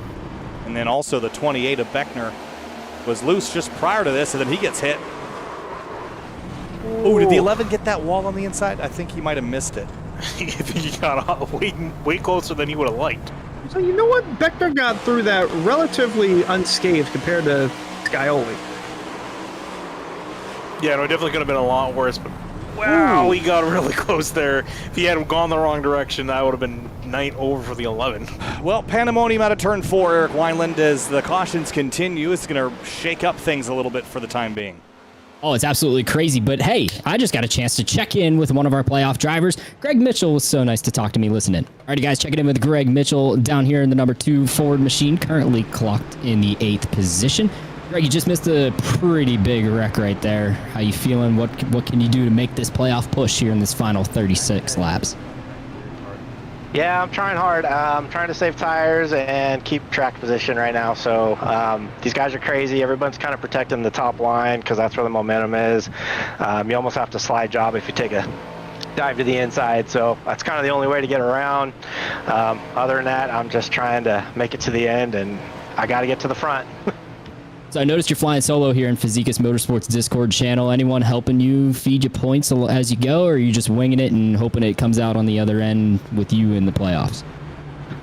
No, my teammates just left me hanging this week, so I'm just flying solo here. All right, well, 2 sets were left in the pits, right? Yes, sir. How do you play this last 36 laps out if we're going to keep getting a couple yellows? Do we take another set of tires here at some point? Yeah, it depends how long we get. If we get at least a 10-lap run, then I'm coming down. Otherwise, we're going to the end. Alrighty, Greg. Well, best of luck. I appreciate you taking the time here mid-race. Rolling P8 on the restart, guys. Thanks, Eric. And Greg Mitchell hanging in there in 8th place at the moment.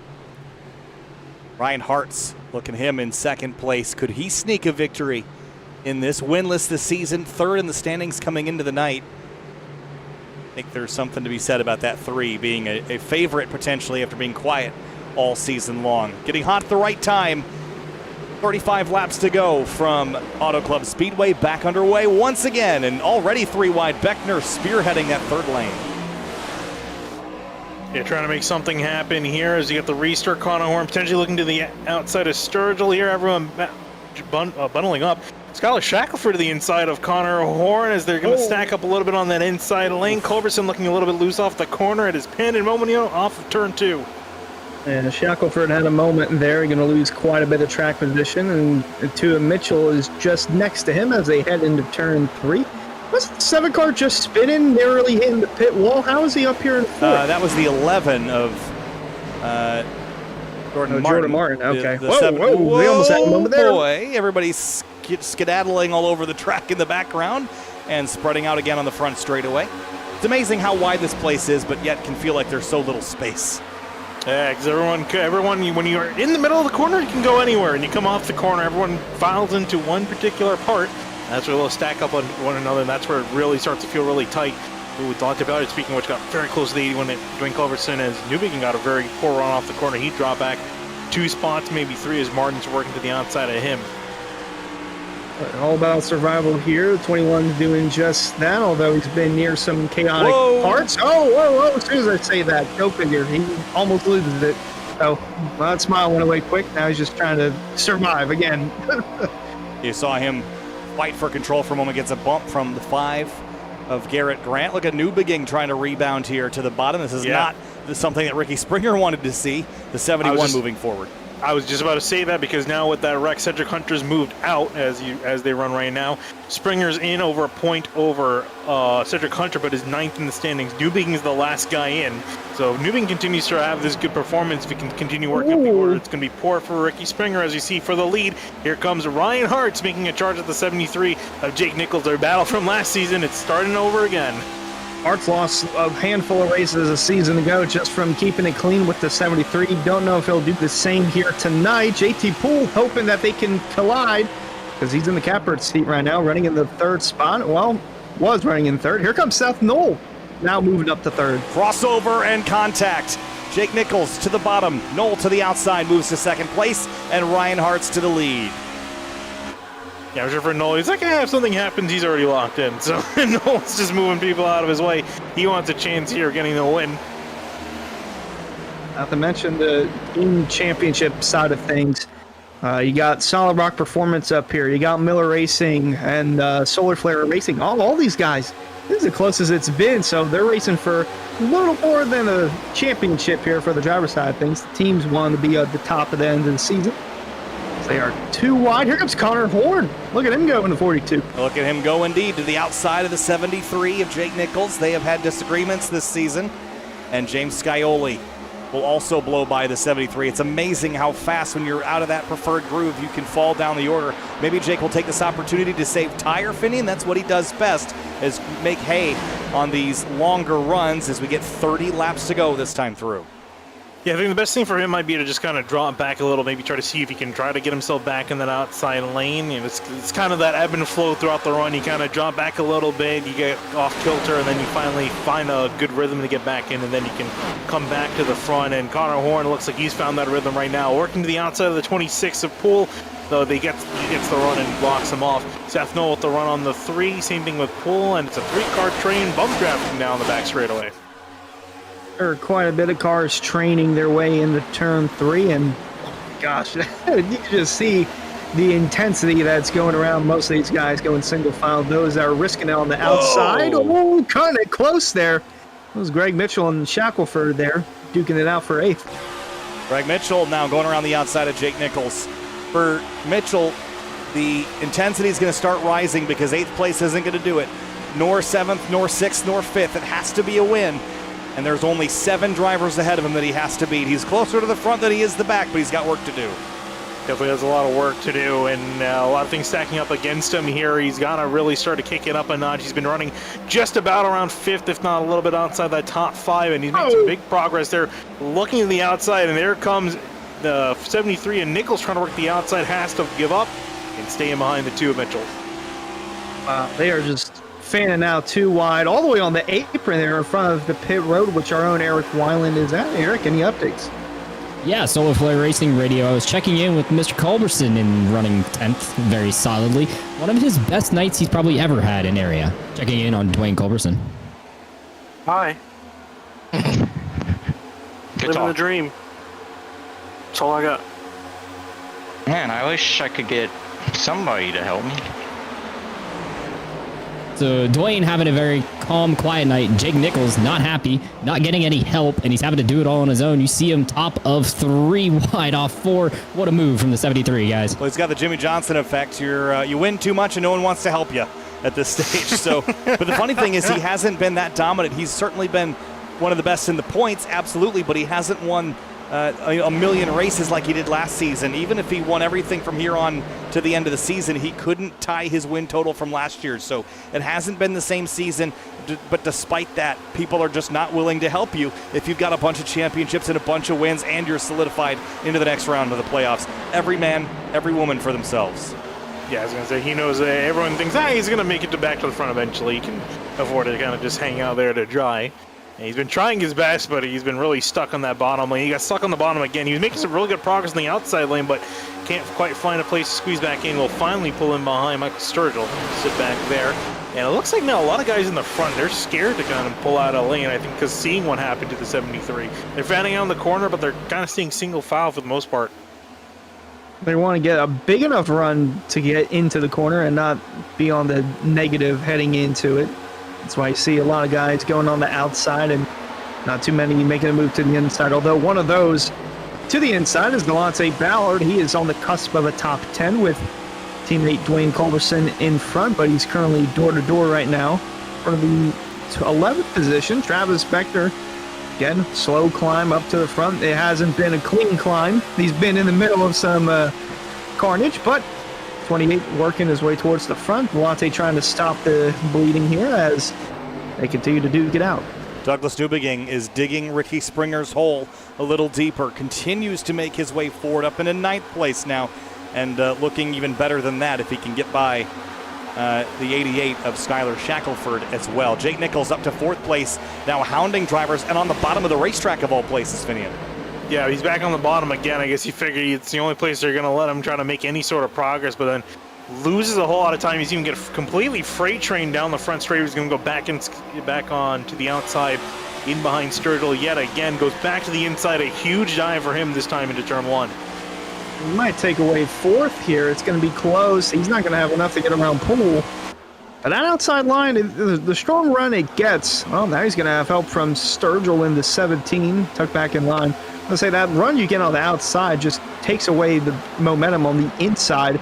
You see him now sending it down in, looking for the 2nd spot, going to try and tuck in, but he's door-to-door with Seth Knoll. That 73, Kyle, is coming to the lead. Yeah. He's making progress down there, but if he doesn't get help on the straightaway, the progress is all undone by the time they get to the corner again. So kind of chipping away at it here, but big chunks. The 3 of Hartz now has Knoll to the outside, and Nichols is now 3rd. If he can slide up ahead of JT Poole, he'd have this spot, but he can't because Knoll's there. Yeah, if he can get now, he's going to have to try to get onto the outside and kind of side draft, slow down the 26 a little bit. Up here comes the 1, though, for the lead. Ryan Hartz versus Seth Knoll. Knoll dive into turn 3. And can he do the slide job, complete the maneuver? It looks like he might. Hart's going to try to see if he can get around off the corner, but he can't. And Seth Knoll back to P1. And that's just going to reel in the 73 and the 26 of Poole a little more as Nichols follows the tire tracks of the 9 car, the Chase Elliott machine, all the way on the apron. And now here comes the 3 looking for the lead back to the inside. Going to be close. Here comes Jake Nichols. They're going to be 3 wide, head off the 2 for the lead. Kyle? 3 wide for the lead on the back straightaway here at Fontana with just over 20 laps to go. The race is on. Here comes Hartz battling for not only a win, but for a shot at advancing to round 2 of the playoffs. He's doing well in points, pretty solid in that regard, but a win would mean a lot at this stage in the season for the number 3. Yeah, a solid move will get him back to the front ahead of Seth Knoll, but Knoll's not going to be done just yet. You can see Nichols stuck on that inside again. He's going to get freight trained by the 26 and the 42, Connor Horn.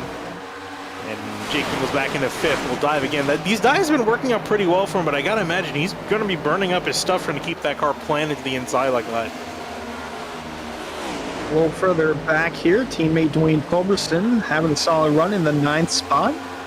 Looking to get around Jacob Bell as Jake Nichols will tuck in line in 5th behind the 42 of Connor Horn, who's worked his way inside the top 5. Don't get Connor Horn yet. He still could have a chance at winning.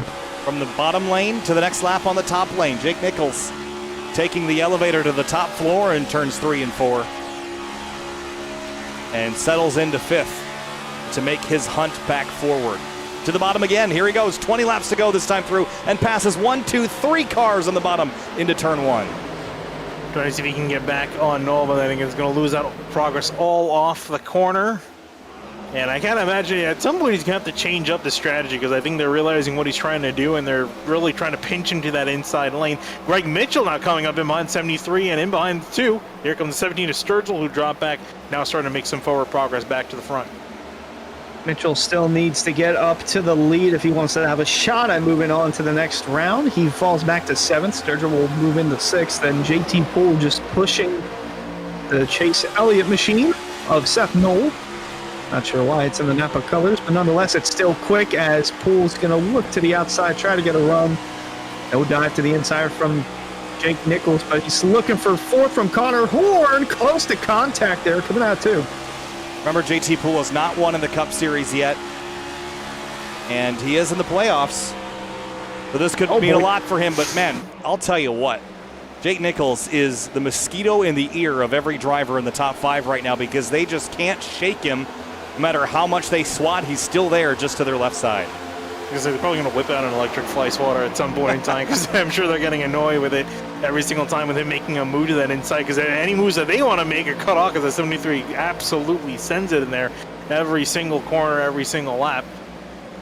Got time to make friends. Again. Oh, he's going to try to clear the 26 across the nose. Oh, that was tight. Tight, but he had to do it. That was his best chance to come up in front of the 26. Moves into the podium spot for now. Now has his eyes set on Seth Knoll for 2nd. As the 2 battle for the lead, Knoll and Hartz side by side at a turn 4. 17 laps to go at the stripe. A bunch of weaving down the straightaway. 73 big run is going to get to the inside of Knoll. Can he get and dive? Oh, almost door-to-door contact with the 1 in the 73. Heading off to turn 1. Hartz comes in front of the 73 to cut him off. Oh, he won't hesitate to cut off the 73. There comes Knoll on the outside. JT Poole going to have a nice run down the back as Jake Nichols still door-to-door. Boy, look at how that outside line is rocking and rolling. Now we're racing, boys. Coming to 16 laps to go. It is on up front. Seth Knoll back to the outside. Nichols on the bottom, very tight. He's washing up with that dirty air, almost gets into the 1 of Seth Knoll. That could have been disaster there, but that killed off his run down the straightaway. Here comes JT Poole, big push to the back of Knoll. Can they get to the inside of Ryan Hartz? Eric Wineland. While you guys are watching this battle here on your picture, I just wanted to note, Hunter will remember this. There's a guy who's sneakily good here at Auto Club, and he's working his way into the top 10. He just cracked it up to 9th. Listen in. What happened that corner? Why did I get so tight? Did you feel like you got on the throttle a little bit too much at the exit? No, I'm asking. I don't know. Was that what it was? I really can't hear your car that good, but maybe I'm guessing that's what it might be. Not backing up the corner enough. So that's the voice of Jacob Bell and spotter Mason Kane. Additionally, you heard that little sly laugh there, guys. That's because Travis Beckner cleared himself up across Jacob Bell's nose, and he made him pay for it motored by him on the outside with a push from Dwayne Culberson. The Beckner machine back outside the top 10, but still solidly in the points battle. Meanwhile, this battle up front, guys, just continues to be so good. Thanks, Eric. It is an absolute dogfight here at the front. Everybody's everywhere in 3D space. Top, bottom, middle. I don't care where you are here at Fontana. You're in the mix if you're on the racetrack right now. The 7 of Scioli real slow in 3 and 4. Mitchell held up. The 42 of Horn gets a run. And for second place, Noel, Nichols, Poole on top of each other down the front stretch. Yeah, Nichols got a great run, but nowhere to go. He's had the wall on one side, Noel in front of him on the other side, and GT Poole also cutting his access off, and now Nichols going all the way up top near the wall, getting chased there by Seth Noel up the racetrack. GT Poole trying to work on the bottom. Hards is loving this, because while they're all battling with themselves, he's trying to break away a little bit and get some clean air to his car. Only temporary, though, before either Noel or Nichols sends it down in. Here comes Scioli trying to get underneath the 26 of Poole. Oh, he's got to check up a little bit, but Connor Horn still fighting to maintain 4th on the track as Poole looks to side draft here. Jake Nichols looking underneath Seth Noel, but all clean and green so far for the 3 of Hearts. Can he pull it off to the end? 13 to go. 13 laps remaining. The timer is ticking down here. Into turn 1, Ryan Hartz has the advantage. It's the largest advantage we've seen, and it's only 0.2 of a second, 2 blinks of an eye, and then behind him, the fight still raging on. The 26 of Poole now slots into 6th place. Scioli battling Horn for 4th. Yeah, I was going to say, Horn could potentially make some big noise here. He's finally got himself up the order. Same thing with Scioli, though. Scioli trying to get past him in the order of things. Nichols trying to get a run off the corner to get back at Seth Noel. He's got a great run. Here comes the 73, looking to the inside. Oh, Noel thought about swiping low, not going to do it. The 73 and Nichols going to send it down in, try to take away that spot. Hart's going to chop his door off as Noel can have a strong enough run on the outside, might clear him on corner exit, and he'll do just that. Back into 2nd place for Seth Noel. Where did he come from in the playoff picture, guys? A couple weeks ago, he was on the outside looking in, and it was a miraculous win from Poole at Chicagoland that launched him through to the 2nd round, and all of a sudden, he's getting hot at the right point, battling for wins in back-to-back weeks. He's got to beat 1 more driver ahead of him and about 5 more behind him, but it's 11 laps to the checkers. Here's how this is going to play out here, especially with everyone, the drama anticipating up here near the top of the field, everyone racing so hard. When is it going to boil over? Is it going to boil over? Because I imagine these guys are going to get only more and more frustrated here as we get to 10 laps to go next time by. We'll talk about Mr. Where did he come from? Where did Scioli come from? He had a run at 3rd. Going to tuck in line there for 5th for the time being. Oh, a little check up there from Nichols and Horn. Poole going to try and get underneath. So is the 7 of Scioli. This 7 car has still got some life in it. They're coming off turn 4, coming to 10 to go, Kyle. While these drivers all fight for position to lock themselves in automatically to the next round, it is still the 51 of Ricky Springer. Good news for him. He can pick up 2 more spots. That would close the gap to Newbegin up to just 2 points. Douglas Newbegin is a couple seconds ahead of Weishart and Ben Pierce, but if he loses those 2 spots, he is not going to advance, and it would be the 51 of Ricky Springer. There's drama at the top of the field, drama in the middle of the field with the playoffs, and the way it's going to play out, a whole lot of drama here as we go 3 wide there for 2nd place. Scioli on the bottom, Nichols was, and tucks back in line behind Noel, who's on the outside. Oh, no, there you go, contact. Noel into the outside wall. And there's Jake Nichols trying to take advantage of that, the one off the pace, and now is going to try to take advantage of the 7 side by side, Nichols versus Scioli for 2nd place. Very brief, but that's going to hurt the Noel machine and his chances of winning as 73 going to tuck in line right behind the 7. And now Scioli has his eyes set on the leader, and look at that car in the back. Travis Spector's slowly been making up ground, trying to catch up to the top 8. He might have enough time to jockey for a few more positions, but that 28 car's on the move. 8 laps to go this time through. Newbegin's advantage over Weishart is growing as Springer tries to run down the parked Rafe Slate and Connor O'Kresick machines. Here goes Poole by Connor Horn, and the front 4 are separating themselves as these 2 fight. Horn throwing it into the corner on the top side. He's charged in hard on entry. He's going to lose it on exit, though, as JT Poole gets by him now. And Poole just sliding in front barely out of the 42, actually clipped the wall. And for the lead. They're trying to make sure he didn't get there. And for the lead, here comes James Skyley looking to the inside of Ryan Hartz. Hartz looking like he had solid control of the race, and Skyley going to take it away from him on the inside.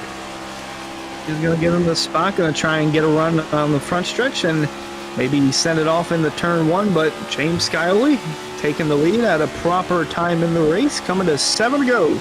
Just led his first lap, and at the right time, Hartz behind him into turn 1, and Jake Nichols is back as well. Nobody wants Jake Nichols to go on by, but Scioli, the winningest driver on the season, almost eliminated had he not had a good round tonight. Here he is in the picture. 6 to go next time by, as Hartz might lose one to Nichols. Yeah, Nichols got a great run off turn 2 in comparison to Ryan Hartz, and he's going to dive it in. Looks like the 3. It looks like he might have burned up his stuff here. Jake Nichols now past the 3. No, not quite. Here comes Hartz back on the inside with the rebound. Only going to encourage that, although it won't come to fruition as they cross the stripe with 6 to go. Boy, that 7 car, he might have been saving his tires as everyone else was duking it out. Not a bad strategy call there, but still plenty of time left for anything that can occur for the 7. Newbegin only has a 2-point advantage over Ricky Springer, but he's in a better spot than Springer is, closing on a group ahead of him and leading the group behind him. So he's in a good spot. We're coming to 5 laps to go, and Scioli now looks rearward and sees his biggest competitor for this title. Should he move on in the playoffs, which it looks like he should, Jake Nichols is going to be the one that he will have to battle to this championship finale. Yeah, I was going to say, it's been a constant back and forth between these two all season in the wins column.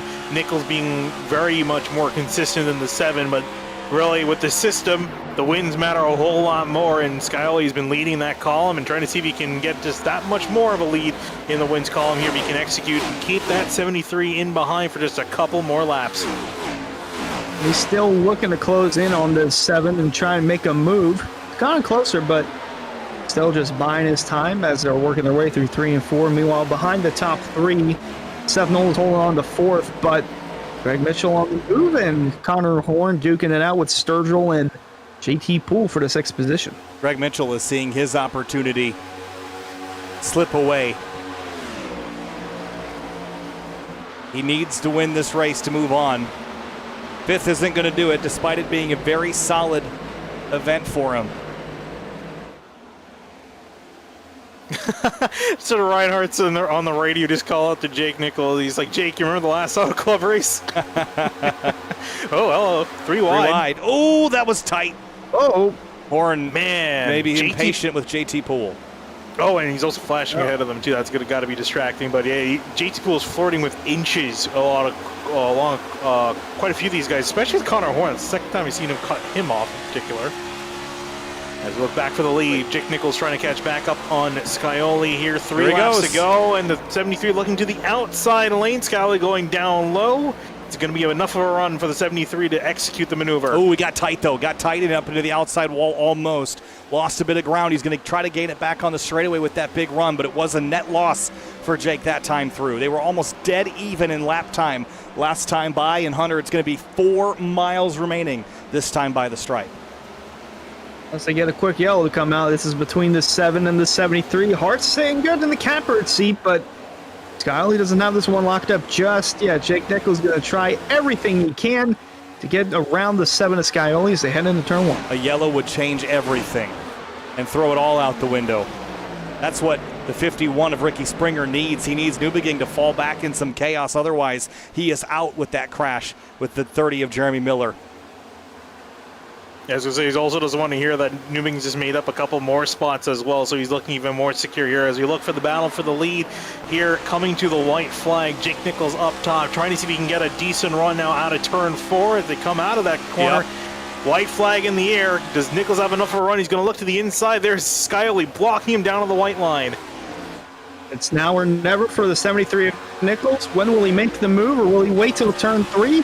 Going to send it down below the 7 in the turn 1, side by side for the lead, but the 7's too strong on the outside. James Scioli clings to it for now.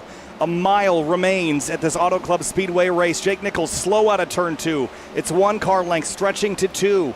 James Scioli had a horrific race at Chicagoland Speedway, almost taken out of the playoff picture, but Jake Nichols has nothing for him. 105 laps later at Fontana, California, not only is James Scioli through to round 2 of the playoffs, he is a winner and automatically advances. James Scioli will fight for a title, at least for 2 more rounds. He wins at Fontana.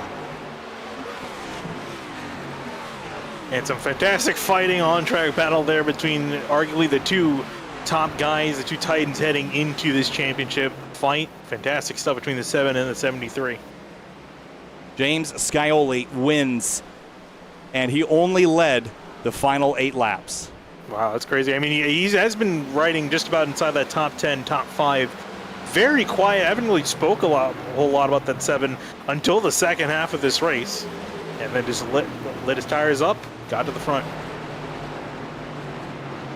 Adds to his win total, which is the most of anyone this season. It is now 5 of the 14 races that we have run this season. 2 more than Jake Nichols, who is the second winningest driver on the season. And this is celebration that Scioli needed. Last one at Indianapolis back 3 weeks ago. 21st at Talladega and 32nd at Chicagoland. This rights the ship and some.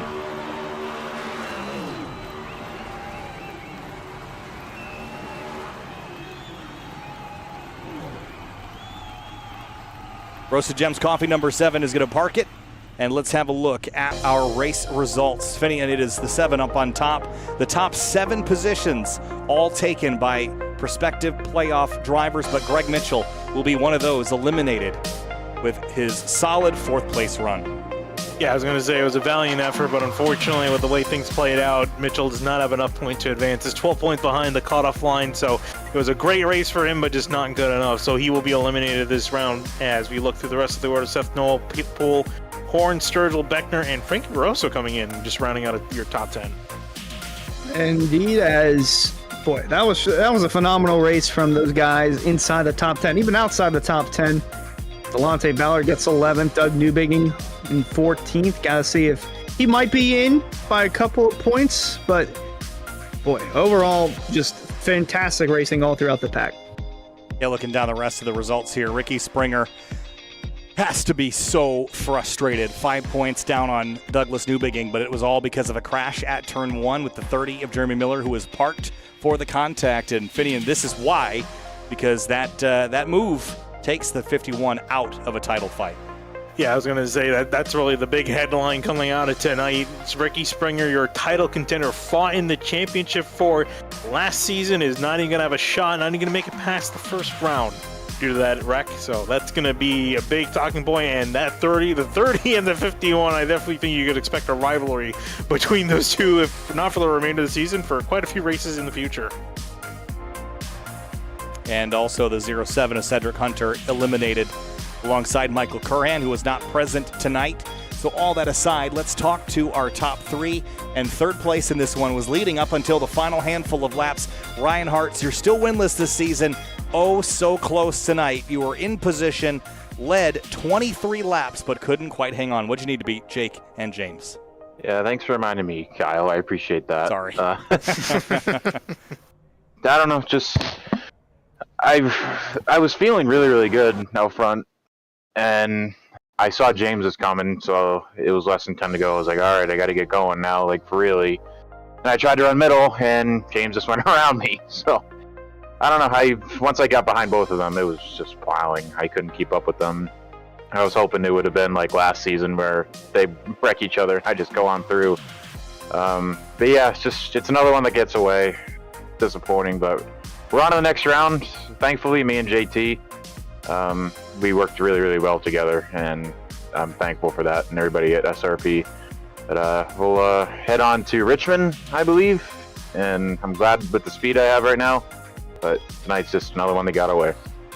Another one that got away for Ryan Hartz, but you will live to fight another day as far as the championship is concerned. You're in round 2 of the playoffs, and we'll see you next week at our next round, which will be at Las Vegas a week from today. Las Vegas. Yeah, all right. Thanks, guys. Thank you.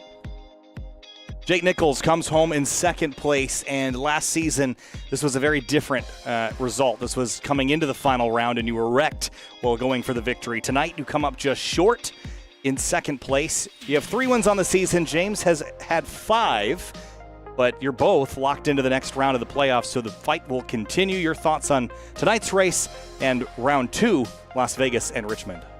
I mean, tonight was fun. We were driving all hard. It's not my cup of tea because we have so much grip. It was already going to be kind of packed up for a little bit, for at least 10, 15 laps. But we had a really cool track temp. I think we were 75 here at the end. That shows. But I mean, I don't know. I did everything I thought I could. I mean, to me, that's a win because, I mean, you guys could probably see we'd go from 5th to 2nd in the corners and then get motored down the straight. I think Michael Sturgill is the only one that would even think about helping me down the straightaway, which, I mean, you're going to get that when it's kind of a momentum race. You're going to always stick up top, but I think if you see a guy that's that much faster in the corner, it might not be the worst thing to follow him sometimes. You might go to the front with him, especially if you're around that 6th, 7th place spot. I mean, what's the point in sitting there, you know?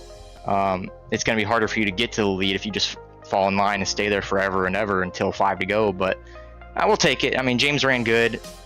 He picked the perfect time to go through there because by the time he started moving through there, that's when everyone kind of started wearing their tires because they were racing me so hard the whole time. So he just picked us apart. He passed me with ease. I mean, I tried to set up a little run and nothing happened. He cleared, but hey, either way, we'll take it. Damage control for the team points. We probably lost a few points, but it's okay. As long as we stay right there on those guys, hopefully they make a mistake and we can take advantage. But yeah, Richmond, looking forward. I don't know. I wasn't great there last season, but obviously 5th was still good. You know, it's still great. I don't know if I'll win. I don't know if I'll even be in the conversation to win there. But at the end of the day, I just want to lock myself into the Final 4, and I think I can do that there. In good shape to do just that. Jake Nichols in the Solar Flare Racing 73, second place tonight at Fontana. Jake, thanks. Thank you.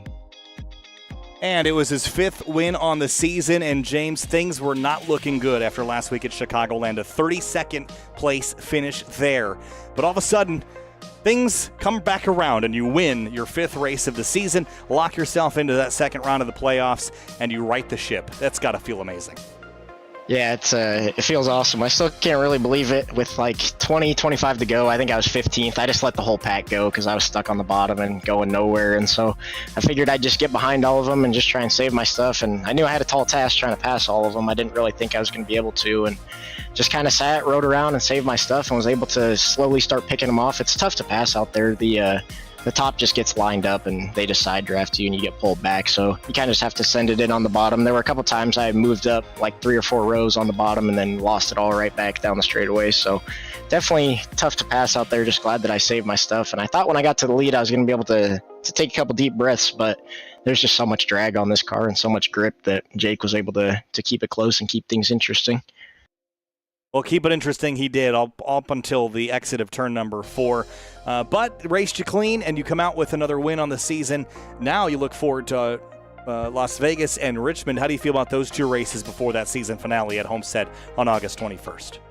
Definitely looking forward to Richmond. I think that that'll be a good race for us, hopefully. Las Vegas will be a lot of draft again, so it'll be interesting for sure. A lot of drafting tracks in the playoffs. So, and with the amount of drag that this car has, you just don't want to get out of line. So hopefully I can just not get wrecked at Vegas and just kind of slowly get my way into the final round and run for a championship. All right, James Skyley, 5th win of the season, and we'll see you in round 2 of the playoffs. James, congratulations. Thanks, guys. I want to say a huge shout out to you guys for all that you do, capturing great finishes like that. Big thanks to the admin team also for what they do. I know there was some other things going on today, so thank you to them for all that. And then thanks to Lucky Ducks. Glad to have Doug make it to the second round. Unfortunately, Cedric got caught up in a wreck. And then huge thanks to Roasted Gems Coffee, Stream for No Kid Hungry, Ology Brewing, and RS Button Boxes. And hopefully we'll be talking to you guys again next week. Hopefully so, James. Congratulations. Thanks, guys. All right, guys, with the points reshuffle, that's going to put Jake Nichols, of course, still as the top seed. Then it's Ryan Hart, Seth Knoll, Travis Beckner, James Skyley, JT Poole, Connor Horn, and Douglas Newbigging is the one that will advance as Ricky Springer falls out and Hunter Mitchell and Curhan out as we suspected coming into the night based on how things were going. Not good luck for the 51 by any stretch, but Douglas Newbegin, it's a new lease on life. Yeah, I was going to say, it's crazy stuff coming out of this round with Ricky Springer eliminated and Michael Curran as well, unfortunately not able to show up. He was a heavy hitter. I mean, that's two of our championship four taking on this round. But we got some new players in Douglas Newbegin. JT Poole might be a sleeper. And Seth Nola as well. We got to talk about him doing very well in both rounds, winning the first round and then fighting hard here. Top 5, he might be definitely one to watch for the future. Without a doubt, as the next time we'll be live for the Cup Series, we'll go to Vegas, another mile and a half, so that should be interesting. Richmond, the short track, and then Homestead to close it out. Kyle, we're in the last stages of the season. It's only going to get better from here. Certainly are. Eric Wineland, your final thoughts on this race at Fontana and heading into round 2 of the playoffs. Same old song and dance right now. Jake Nichols at the top of the standings. He with 45 playoff points heading into the next round once more. He still puts himself in a very advantageous point situation. He's still, I think, our championship favorite. But Seth Noel is really starting to show some strength right here and prove that he can be a challenge. It's going to be interesting to see what a mile and a half and a 3/4 mile short track will do next round, Kyle. That's what's coming up next. Next week, it's Las Vegas Motor Speedway, then Richmond Raceway. That will settle it for our final race of the season at Homestead Miami Speedway on August 21st. A great race here at Fontana. It never disappoints.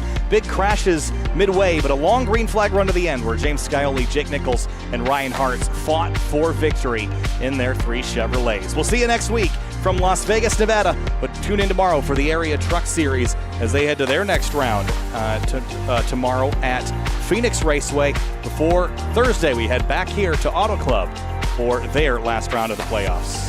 Last race of the first round of the playoffs. We'll see you next week right here on Sim TV for the continuation of the Area Cup Series.